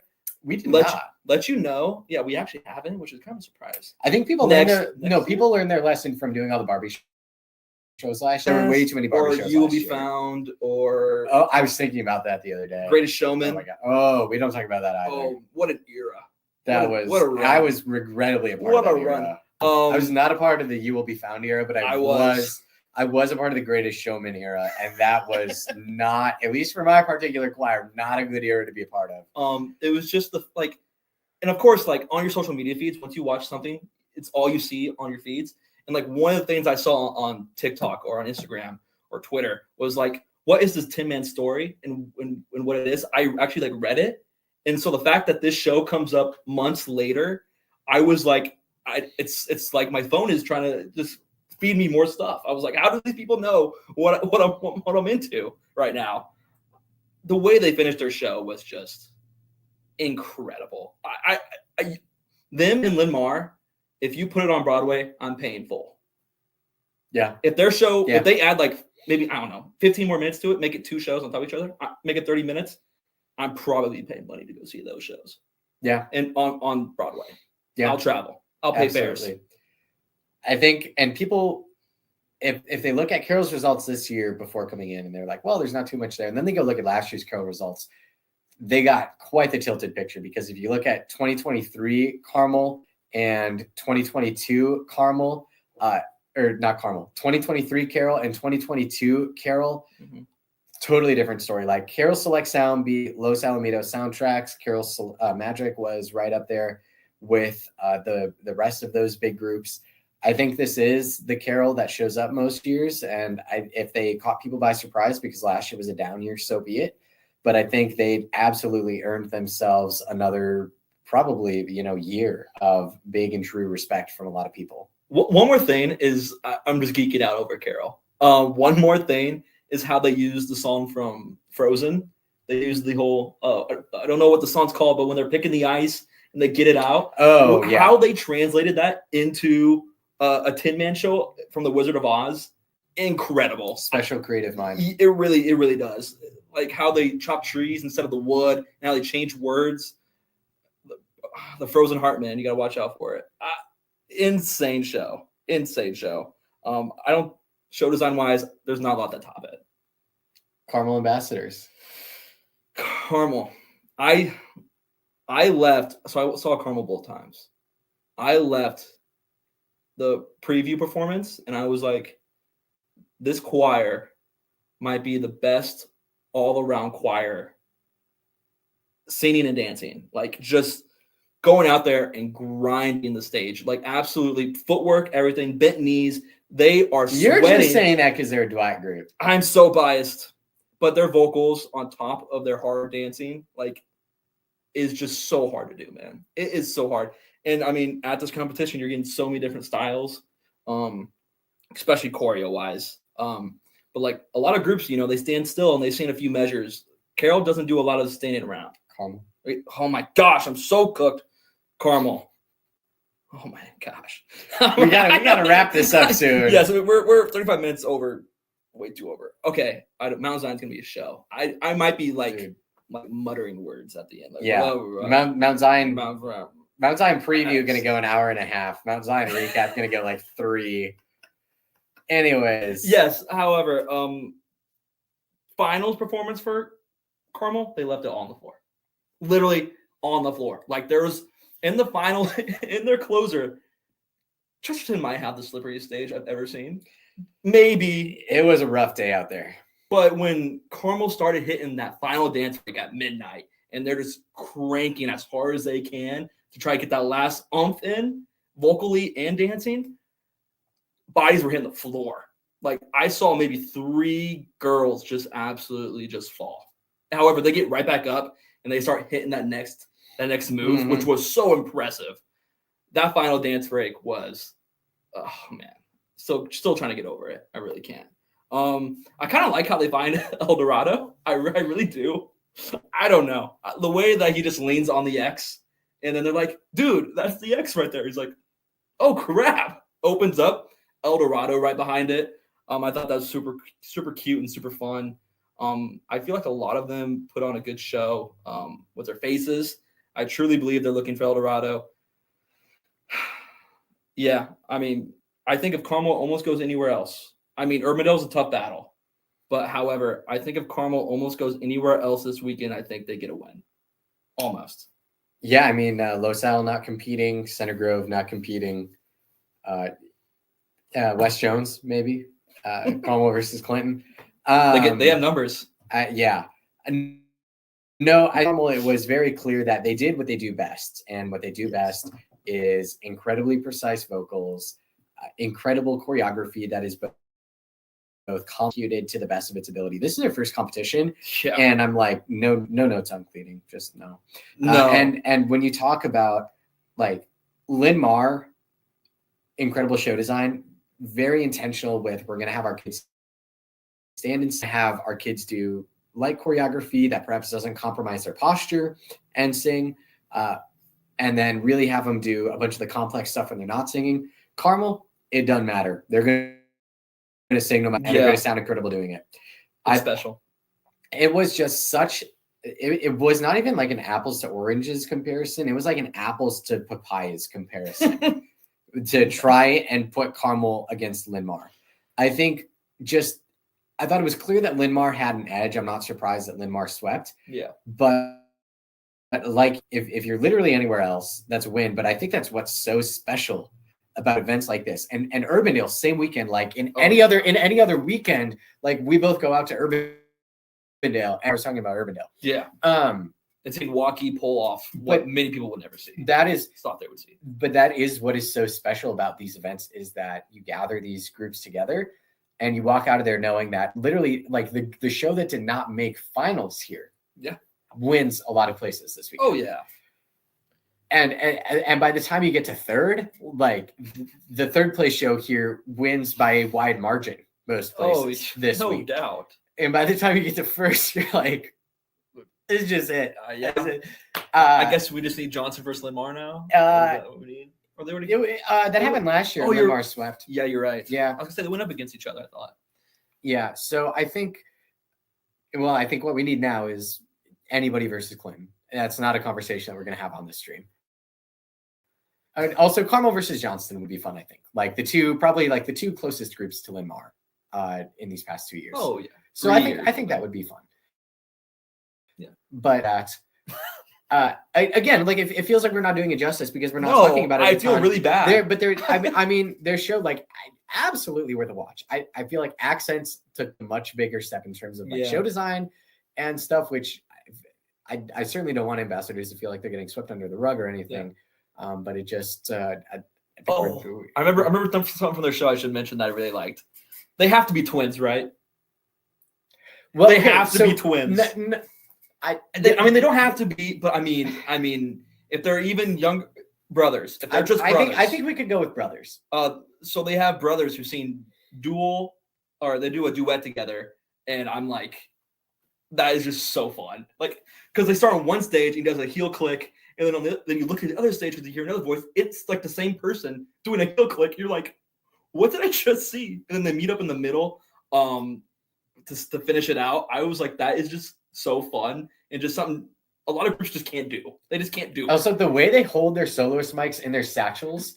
Yes, I forgot about that. It's innovative. It's just so much fun. Again, like so many great costumes. Like if they could give out like 5 outstanding costumes awards, yes. Everyone deserved probably good costumes at this competition. Yeah. It could go around. Yeah. Carmel, you had an amazing outing. I'm so blessed to see you because I never get to. Always went into CG, never Carmel. Yeah. It just happens. I don't know why. Yeah. Before we talk about the winner, do we want to take a brief step aside? They are twins, Sam says. They are twins. Okay. I see. I'm just, a lot of times I'm hesitant because there are a lot of identical brothers. Yes, there are. They are very. Do we want to take a quick step aside and talk about the exhibition performances? Because I saw Drifters and you saw Sandpipers. That's kind of funny that we split them. We split them up. That's just what we do. Yeah. You know, I mean, we take both sides. So you saw Drifters first. So I saw Drifters. I will not lie, my brain was fried from trying to like sort out who I thought was making single gender finals. But they did a show about glass ceilings. There were a couple of interesting like songs about glass going on in there. Not my favorite song about glass, Dancing on Glass, which was one of our Homeroom Weekly songs a couple weeks ago. You're right. So minus 10 points in show design for not including my favorite song about glass. But besides that, I mean, not the biggest group on stage. Obviously, host exhibition performances are never the most technically sound, but it was generally, it was a show that I think when they go and perform places like they're going out to California this week, I think it's a show that'll play well a lot of places, and I think that they are certainly doing well for the Chesterton name. Yeah, and that's my notes because I have no specific recollection of specific vocal or visual moments. Yeah. So yeah. Sandpipers. So Sandpipers. So I got to see them after I saw Scooter the Sandpiper with the t-shirt cannon. So he did them justice by hyping them up. I have to say that. So they came out. I was not really expecting much. I saw them once, and they were actually at Mount Zion 2021, I believe. I saw an amazing show out of them. I actually thought that they were one of the most solid choirs in the country, just because of like how grounded they were and everything they did, just solid across the board. So they get on stage and they announce it's Spirit Week, and by Spirit, if you know Spirit Week in high school, it's pajama day, it's beach day, it's Jersey day. They do all of the days. We were a bit more edgy with it at my high school. I mean, same, but if you wanted to translate, yes, you do the most basic ones. You do the most basic ones. And they actually just had so much fun on stage. They truly just had so much fun on stage. My favorite moment in the whole show, which I was still talking about it even after, like during dinner or like after the comp was over, we're driving back. I was like, when they did Mighty Mouse for Superhero Day. Ooh. I was laughing so hard because especially right now, I'm like sort of like in my SNL phase, so to say, because it just was their 50th anniversary show. So I've been watching. Shout out Norm Macdonald. Shout out Norm, rest in peace. I was just grinding their content, just going at it. And like one of my favorite bits of all time is, I think it was in their first SNL show ever, is Andy Kaufman, the comedian, doing Mighty Mouse. And so it has to be a play on it a little bit, because the way that they have this, so you have, I believe, 4 soloists out, and they're singing Mighty Mouse. And then they have a superhero in the background, it's a really long cape. He turns around and he comes in and does the Andy Kaufman part of I'm come to here, or I come here to save the day. And that's the only thing that Andy Kaufman does in the whole his whole comedian stand up, was he just stands there and he just goes, "Here I come to save the day." And like that's all that kid did. And I was like, this is making me so happy. I was dying laughing. And I thought they closed their show very well. I was actually just surprised with like, because like I said earlier, they don't have like the most kids on stage. But again, it was such a solid show that if you place that in any competition, it's going to place well. Like it just is. I mean, they took best choreography from Waconia earlier this year, I believe. That was Wheaton North.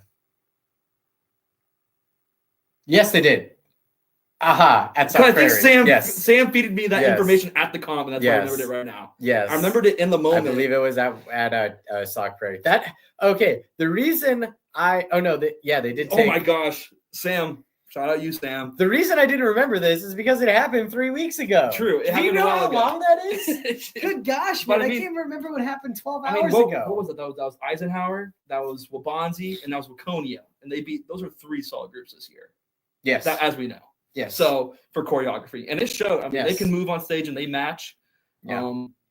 And I think De Pure Jam Session might have been 30 choreography for that comp. Oh, they were at that comp. They were.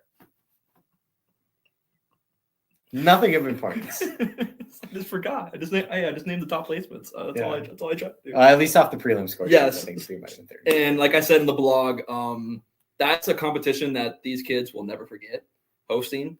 I will never forget performing at competitions like these. So the fact that they get to host one and get like tidbits on like everything that's happening within the conversation, I couldn't imagine the group chat like between students or anything. Like this just happened. Oh my gosh, this warm up was amazing. Yada. So just they must still be recovering. Thank goodness they had President. Yeah. Hopefully you had President's Day off. And they probably are like leaving for California. They probably have left for California. That is something that you'll never forget. These 2 weeks are going to be a blur, but so much fun. Yeah. I remember going to California 2016 for my brother. Wow. And look at me. I'm Ethan Parker. Fun. I have seen every show choir on the face of the planet. No, I didn't. And that's why I went to Chesterton. I've never seen Millard. I'm at the airport for Cali right now. No way. Well, John, what kind of red-eye flight is that? Yeah, where are you flying out of? Oh my gosh. Probably out of Midway, honestly. Honestly, that'd be smart. You go to Midway right now? Where are you at, Sam? I don't think you're flying out of Gary for that. No. I think there's like a small airport in Gary. Midway. Yep. Any good food? Good food at Midway? Yeah, I mean, it's probably like Five Guys. I mean, it's 8 o'clock. It's 8 o'clock. Anyways, so hopefully you have an 8 p.m. Do we want to talk about Linn-Mar and try and wrap this show in 2 hours? I guess so. Burger. Shout out Sam. Sam, you're a real Sam, man. You're one of the Great best, to be one on of the best Saturday. Conversations we had on Saturday. Yeah. Thank you for the love. Linn-Mar 10th Street edition. Okay, so while he does his goofy thing. No, I'm not doing a goofy thing. I am just I'm laughing because we're finally at the end, and I'm like, now we have to talk about just one of the best shows I've ever seen. The best shows I've ever seen list is getting really crowded after this competition. Yeah. So, oh my gosh, both in the it was technically great and in the made a profound impact on me. Just so I don't forget anything, I'm going to start at the very end. You're in my conversation with you. What? Oh, okay. After they go on stage and they perform, and I lean over to you. I was like, we're really about to have the conversation right now of where this place is against Cinder Grove last year and Lost Out last year right now. Because I was like, It beats them. It beats them. For me, it beats them.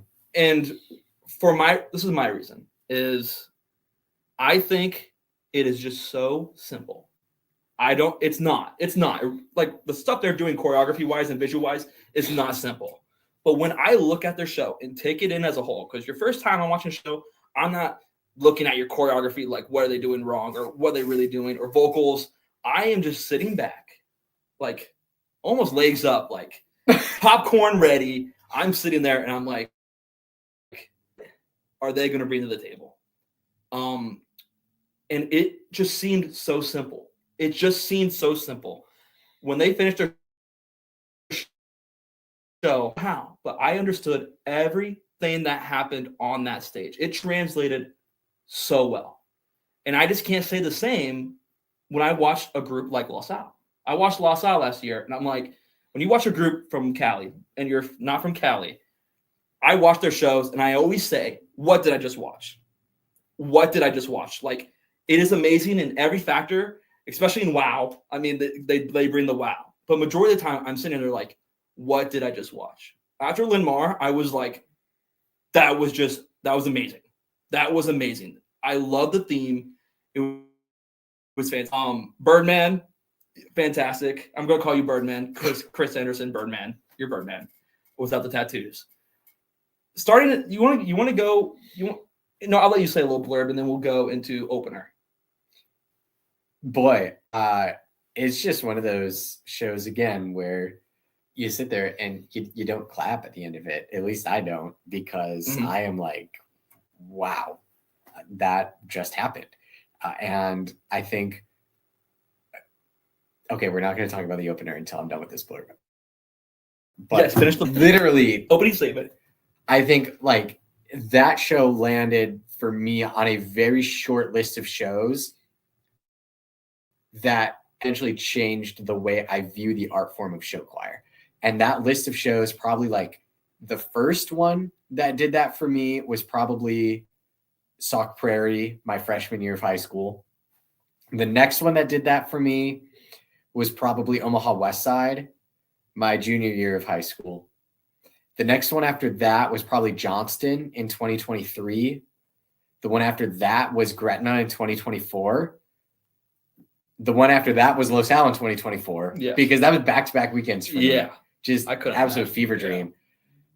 Yeah. And now Linmar 2025. So I think even looking at like Johnston 23, Gretna 24, Los Al 24, Linmar 25, like that specific to me collection of 4 shows, but I think also like broader as a whole, like the contributions that those 4 shows have made to the show choir community is just insane. And the fact that I got to see that collection of shows, it almost feels like what can I see that will revolutionize again my view of how show choir can be done? Yeah. I'm there with you. You start thinking about really deep things when you watch the Linmar show. Really deep things. And like the fact that I asked you, like, where does this mount against what we saw last year is just, I never say that. I've never said that ever. Like right after a show is done, I usually I'm like, that was an amazing show. Let me just think about the show. I went directly, leaned over to him and said, where does this match up? Because I was like, I hope I'm not crazy. And I mean, he checks and balances. Maybe we're both crazy. Maybe we are. So we're just going to start with the opener. I don't remember everything that happened, but well, I mean, the live stream is still up, so they can watch a video of it if they want. But when the opener hit, they came out in probably one of my favorite parts is they don't come out and blast you away. They don't come out there and hit you with like, we are Linmar. Like they come out and their vocal technique was just so good. No other words. No other words. And like, it wasn't loud, but it was just so pure. I think pure is the best way to. It was just so technically sound that like when they're moving across the stage and they're staying soft, but it's so strong underneath, and it carries throughout the whole auditorium, and then they finally hit you with that boom note. I'm like, oh my goodness, I'm in for a treat. The whole country, anyone who's seen them is in for a treat. That auditorium was at capacity plus like 20%. Yeah. Is insane. Here we are. I'll put the comment up because it's a really good comment, I believe. Not many people realize their show is based on the short story A Very Old Man with Enormous Wings, and it's amazing how the show is still impactful without people realizing its origins. That is very true. Right. Can I riff on that for a moment? Go ahead. I think the biggest thing for me with 10th Street's show was just the intentionality of it. I think there was not a note in the arrangement that was out of place. There's not a movement in the choreography that was out of place. And I'm not saying that like, oh, the students didn't sing any wrong notes or make any bad moves. No, like the design of the vocals and the visuals was so intentional and so fitting. That is why this show is so impactful, because it is tremendously clear that the team at Lynn Mar knows they are at the top of their game right now, and they take very seriously their responsibility to innovate in this art form and make it better for everybody else. There are certain groups that are incredibly, incredibly good, but they kind of, and I'm not going to name them, but you kind of know who they are. Like, we're going to, trot out our 50 whatever members, and we're going to put them on like 5x5 because we're going to bring in extra risers. Yeah. And we're going to do a song from a musical here and a pop song there, and maybe kind of like an indie song rearranged over here. And it's going to be a theme, and it's going to be fine. And they're great shows, but, like, you're going to forget them in a couple of years. The fact that they understand the responsibility that they have to be servants to the entire show choir community and advance the art form forward for everybody else. I do not have words to express the amount of respect that I have for that team to not only continue to make that choice every single year, but B, also to seek out the best competition. Obviously, they were very close to not walking away unscathed from Show Choir Nationals in 2023.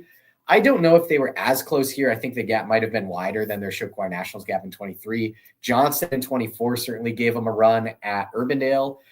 The fact that they continue to put themselves on the line, both in their choices in show design and in their compete against, they have intestinal fortitude, that they have a stomach that can absorb the hits should they come.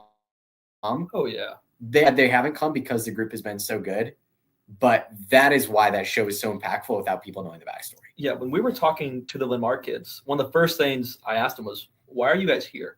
Like, because I truly don't know. And they were like, to be honest, it's like, we just want to go up against the best.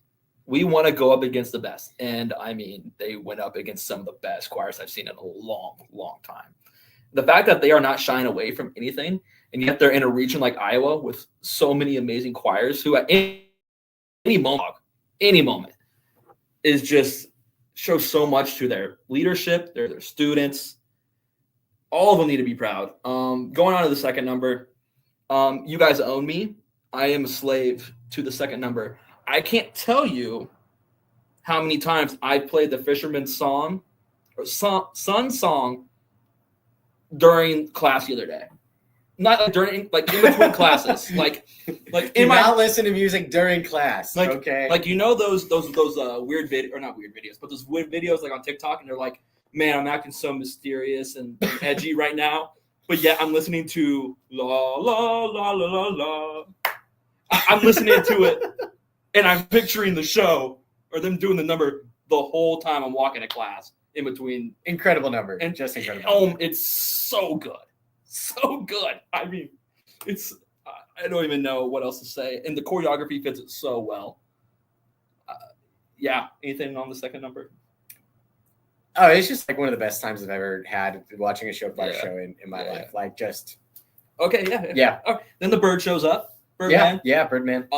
He comes out of the gate, and I'm just like, okay, this guy's it. He's him. He's him. There's a lot of times, a lot of he's him moments in show choir.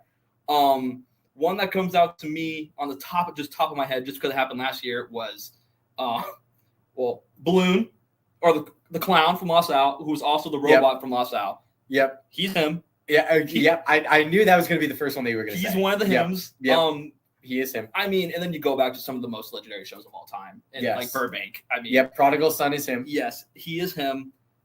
Jonah, exactly. Sam, He was him. He walked out on that stage, and did he walk out on that stage? No, he flew. I take that back. It's like my favorite part is just like how he just shows up out of nowhere, and oh my goodness, the song choice of All These Lonely People. I'm guessing that's the Cody Fry arrangement. Has to be, or not the Cody Fry, I think it's Cody Fry, whatever. And then I was like, this is the most perfect song for this choir to come out and just be like, yeah, we got it. Like, we have those vocals. Like, the beginning, they were very technically sound in what they did, and it was so strong. But then that number just allows them to just punch through the wall. Like, just like, yeah, like before the ballad even starts, like, we have it. And he's flying around stage.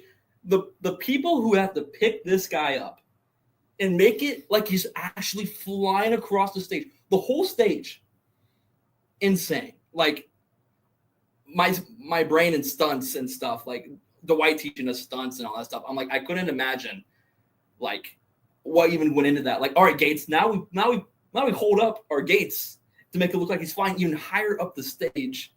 And then at the very end, when he's flying in the middle, and then he eventually just drops, there's a person that has to drop him.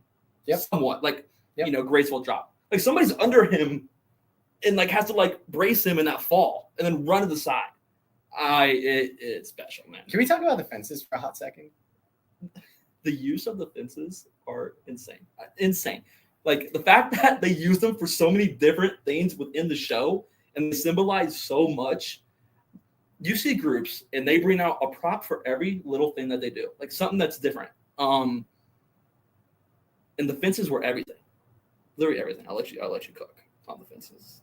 Yeah, I think the biggest thing for me in terms of the fences was just the complete usage of the fences to create different visual pictures throughout the show, because a lot of groups, I'm going to use a very aggressive verb here. A lot of groups rely on boxes, or they rely on having extra risers for the ability to create different pictures within their show.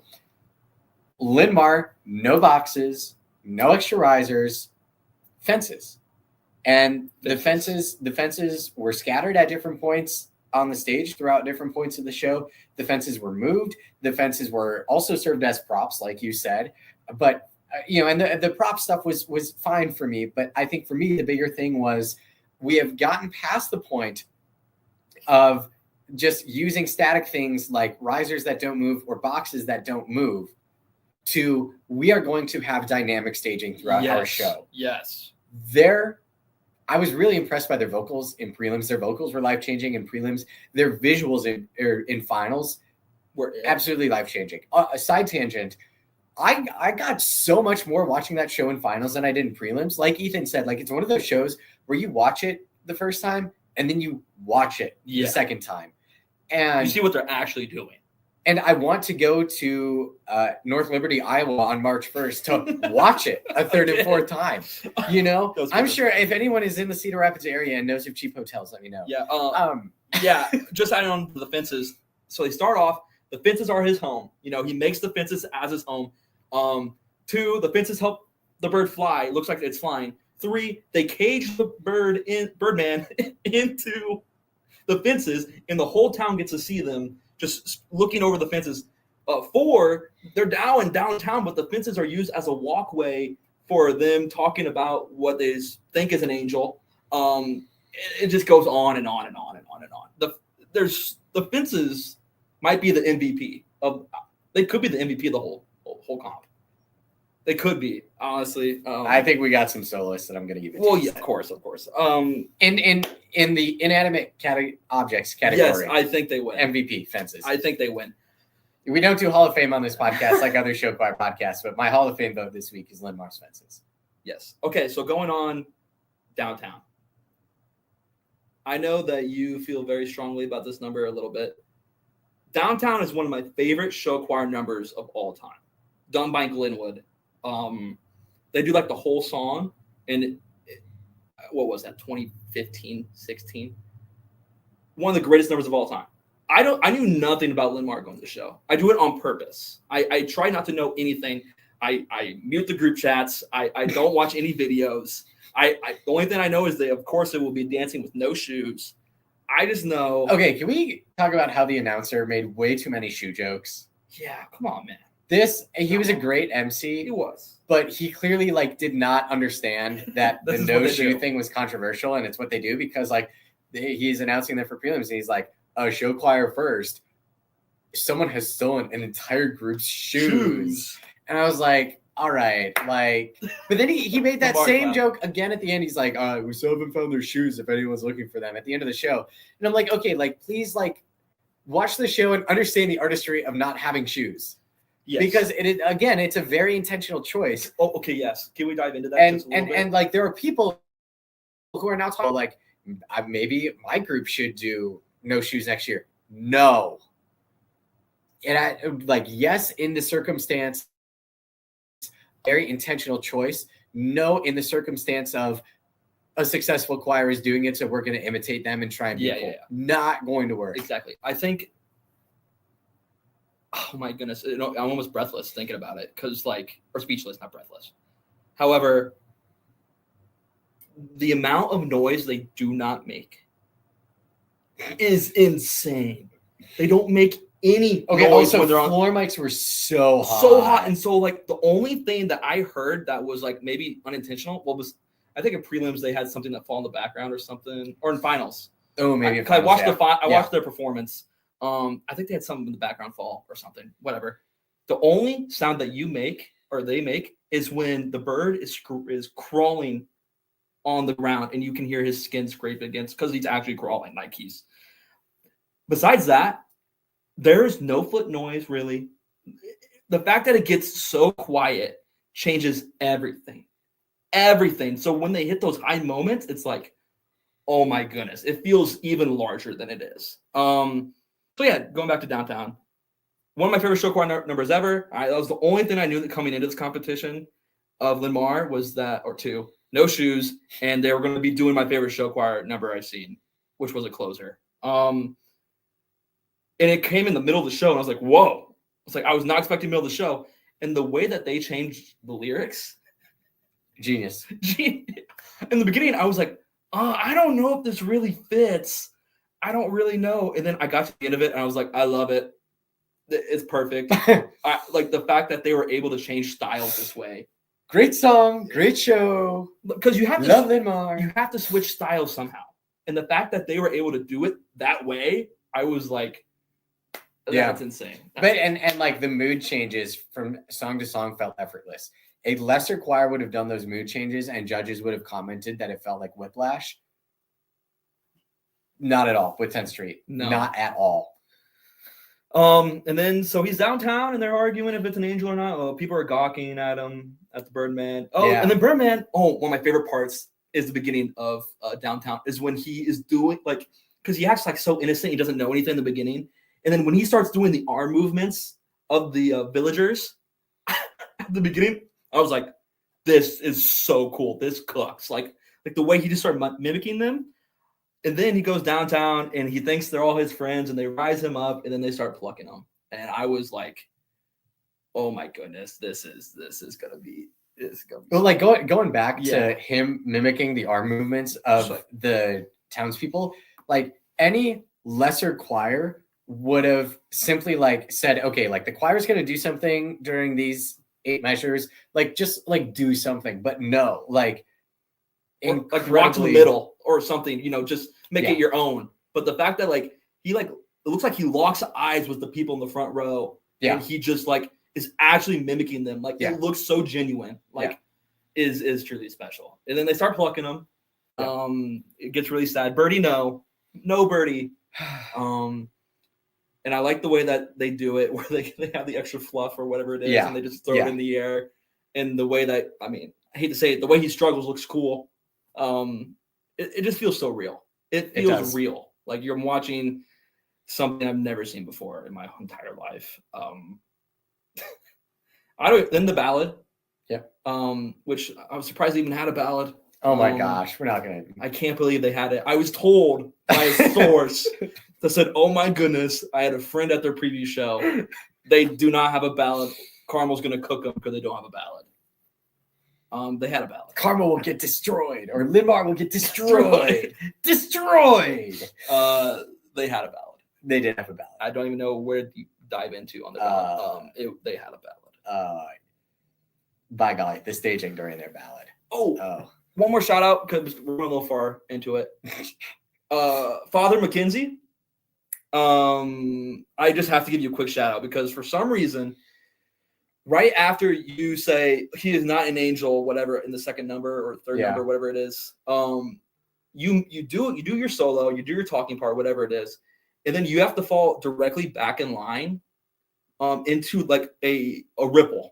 Yeah. And I don't know why, but my eyes tracked you the whole way while you're going to the back or the second back rise or whatever it was within the people. And the fact that you were able to lock in like this is the difference between some performers.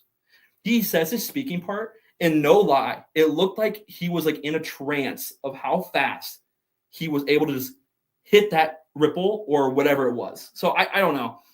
He was in an extra dimension.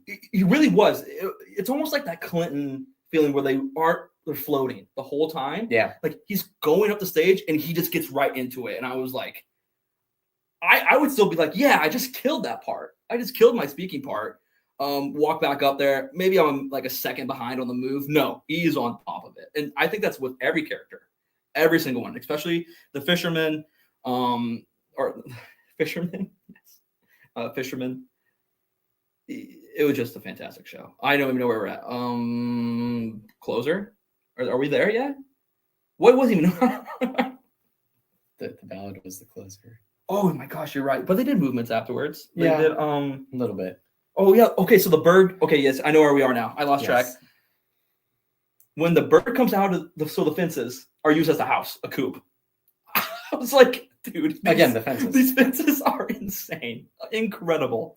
And the fact that because in the beginning when I first watched it, like the people who have to hold that fence up, like you could see them moving a little bit, like hold it, but like they stuck it. Like that's a hard thing to do. Is just stick something in the air like this and tilt it.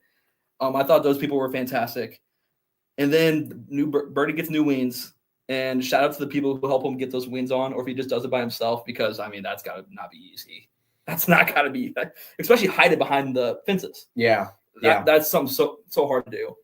And then, of course, just like Carol, they used a little, I don't even know, hydraulic riser thing, and it looks like he's flying. And the fact that he gets off stage like that, without like falling or tripping, in both times I've seen the show, I was like, I don't even know how you do it. So, and then of course I was just left speechless afterwards. And the fact that they just like kind of or hey, like the show's over, like hey, like they're waving to the crowd, like thank you for having us, and it just felt so pure and so genuine. Yeah. And that's why I probably think it was so simple compared to California, where it's like something happens, they reach a high note, and then it just click, it goes dark, and you're like, what just happened? Yeah. Like there, I was like, that was just such a once in a lifetime show. Yeah. So you have any other thoughts on Lamar? Yeah, I mean, enough has been said about the vocals and the visuals. Yeah. I would say watch the video, but watching the video, absolutely. I watched a really good video though. But still, nothing replicates. No. So North Liberty, Iowa, March 1st, your last chance to catch them this year. Otherwise, figure out where they're going next year and book your plane ticket, book your train ticket, book your Uber ticket, book your hotel. Yep. Make it happen. You won't regret it. The belt, I think, but the belt will be safe probably for another year. Kind of going back to, it's so accessible. Like I watched that after the first time and I'm like, wait, isn't Linmar like the poster story show inaccessible show choir? I'm like, I certainly just on the surface got plenty out of that. And I'm sure if I would read the story, the really old man with enormous wings or whatever. The title is right here. Yes, it's a very old man, enormous wings. Even I'm sure if I read the story, everything's going to lock into place. But having not read the story, there are still so many like common, human, authentic, redeemable values that you get out of that show. Not in a corny way, not in like this very like we're going to say you will be found so that that you're accepted. Like no, like artistry, choices, So intentional. Just thought processes that my brain could not even begin to conceptualize to come up with this kind of thing. That's why we have people who think, and that's why we have people like us who talk. And there's a big difference between the two. Yes. Thank you, Linmar, for choosing to go to Chesterton. Oh my gosh. Yes. I just thank you everyone who chose to go to Chesterton. Thank you, Mrs. Kristen Morris, for leaving the Google form open for so long. Yeah, apparently that was the case. Apparently that was the case, is that there were only that many groups there because of she left the Google form open. That's cool. I thought, obviously we weren't behind the scenes. We don't know how running a 2-venue comp went, but I think there are certainly places that do 2-venue comps. Yeah.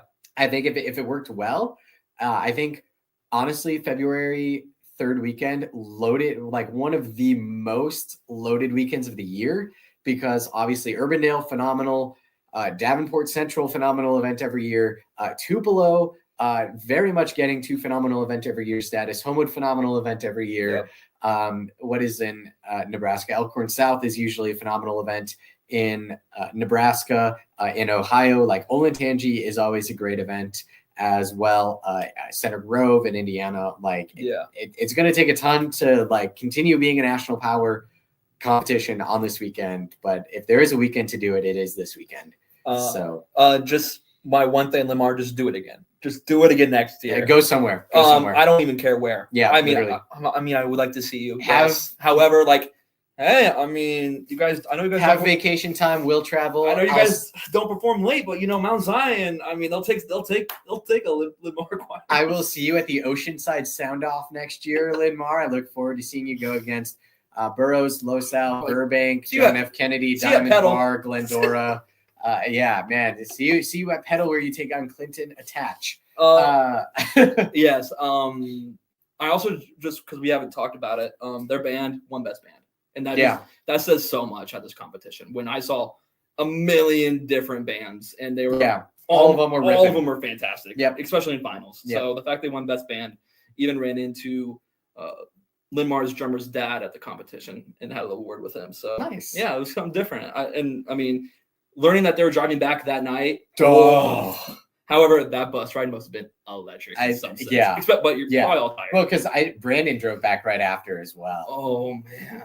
And there were some really I'm sure there were some interesting bus rides going on. Oh yeah. Nathan says excited to see Linmar at Franklin Central next year.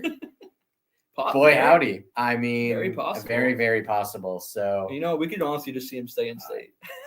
Yeah, because here's the thing. Well, when they stay in state and they face Johnston, Ankeny, Centennial, I think Ankeny is having a phenomenal year this year. Waukee when they're on, Waukee Northwest when they're on. Yeah, you can't blame all of these different groups as well. I mean, it's still you do.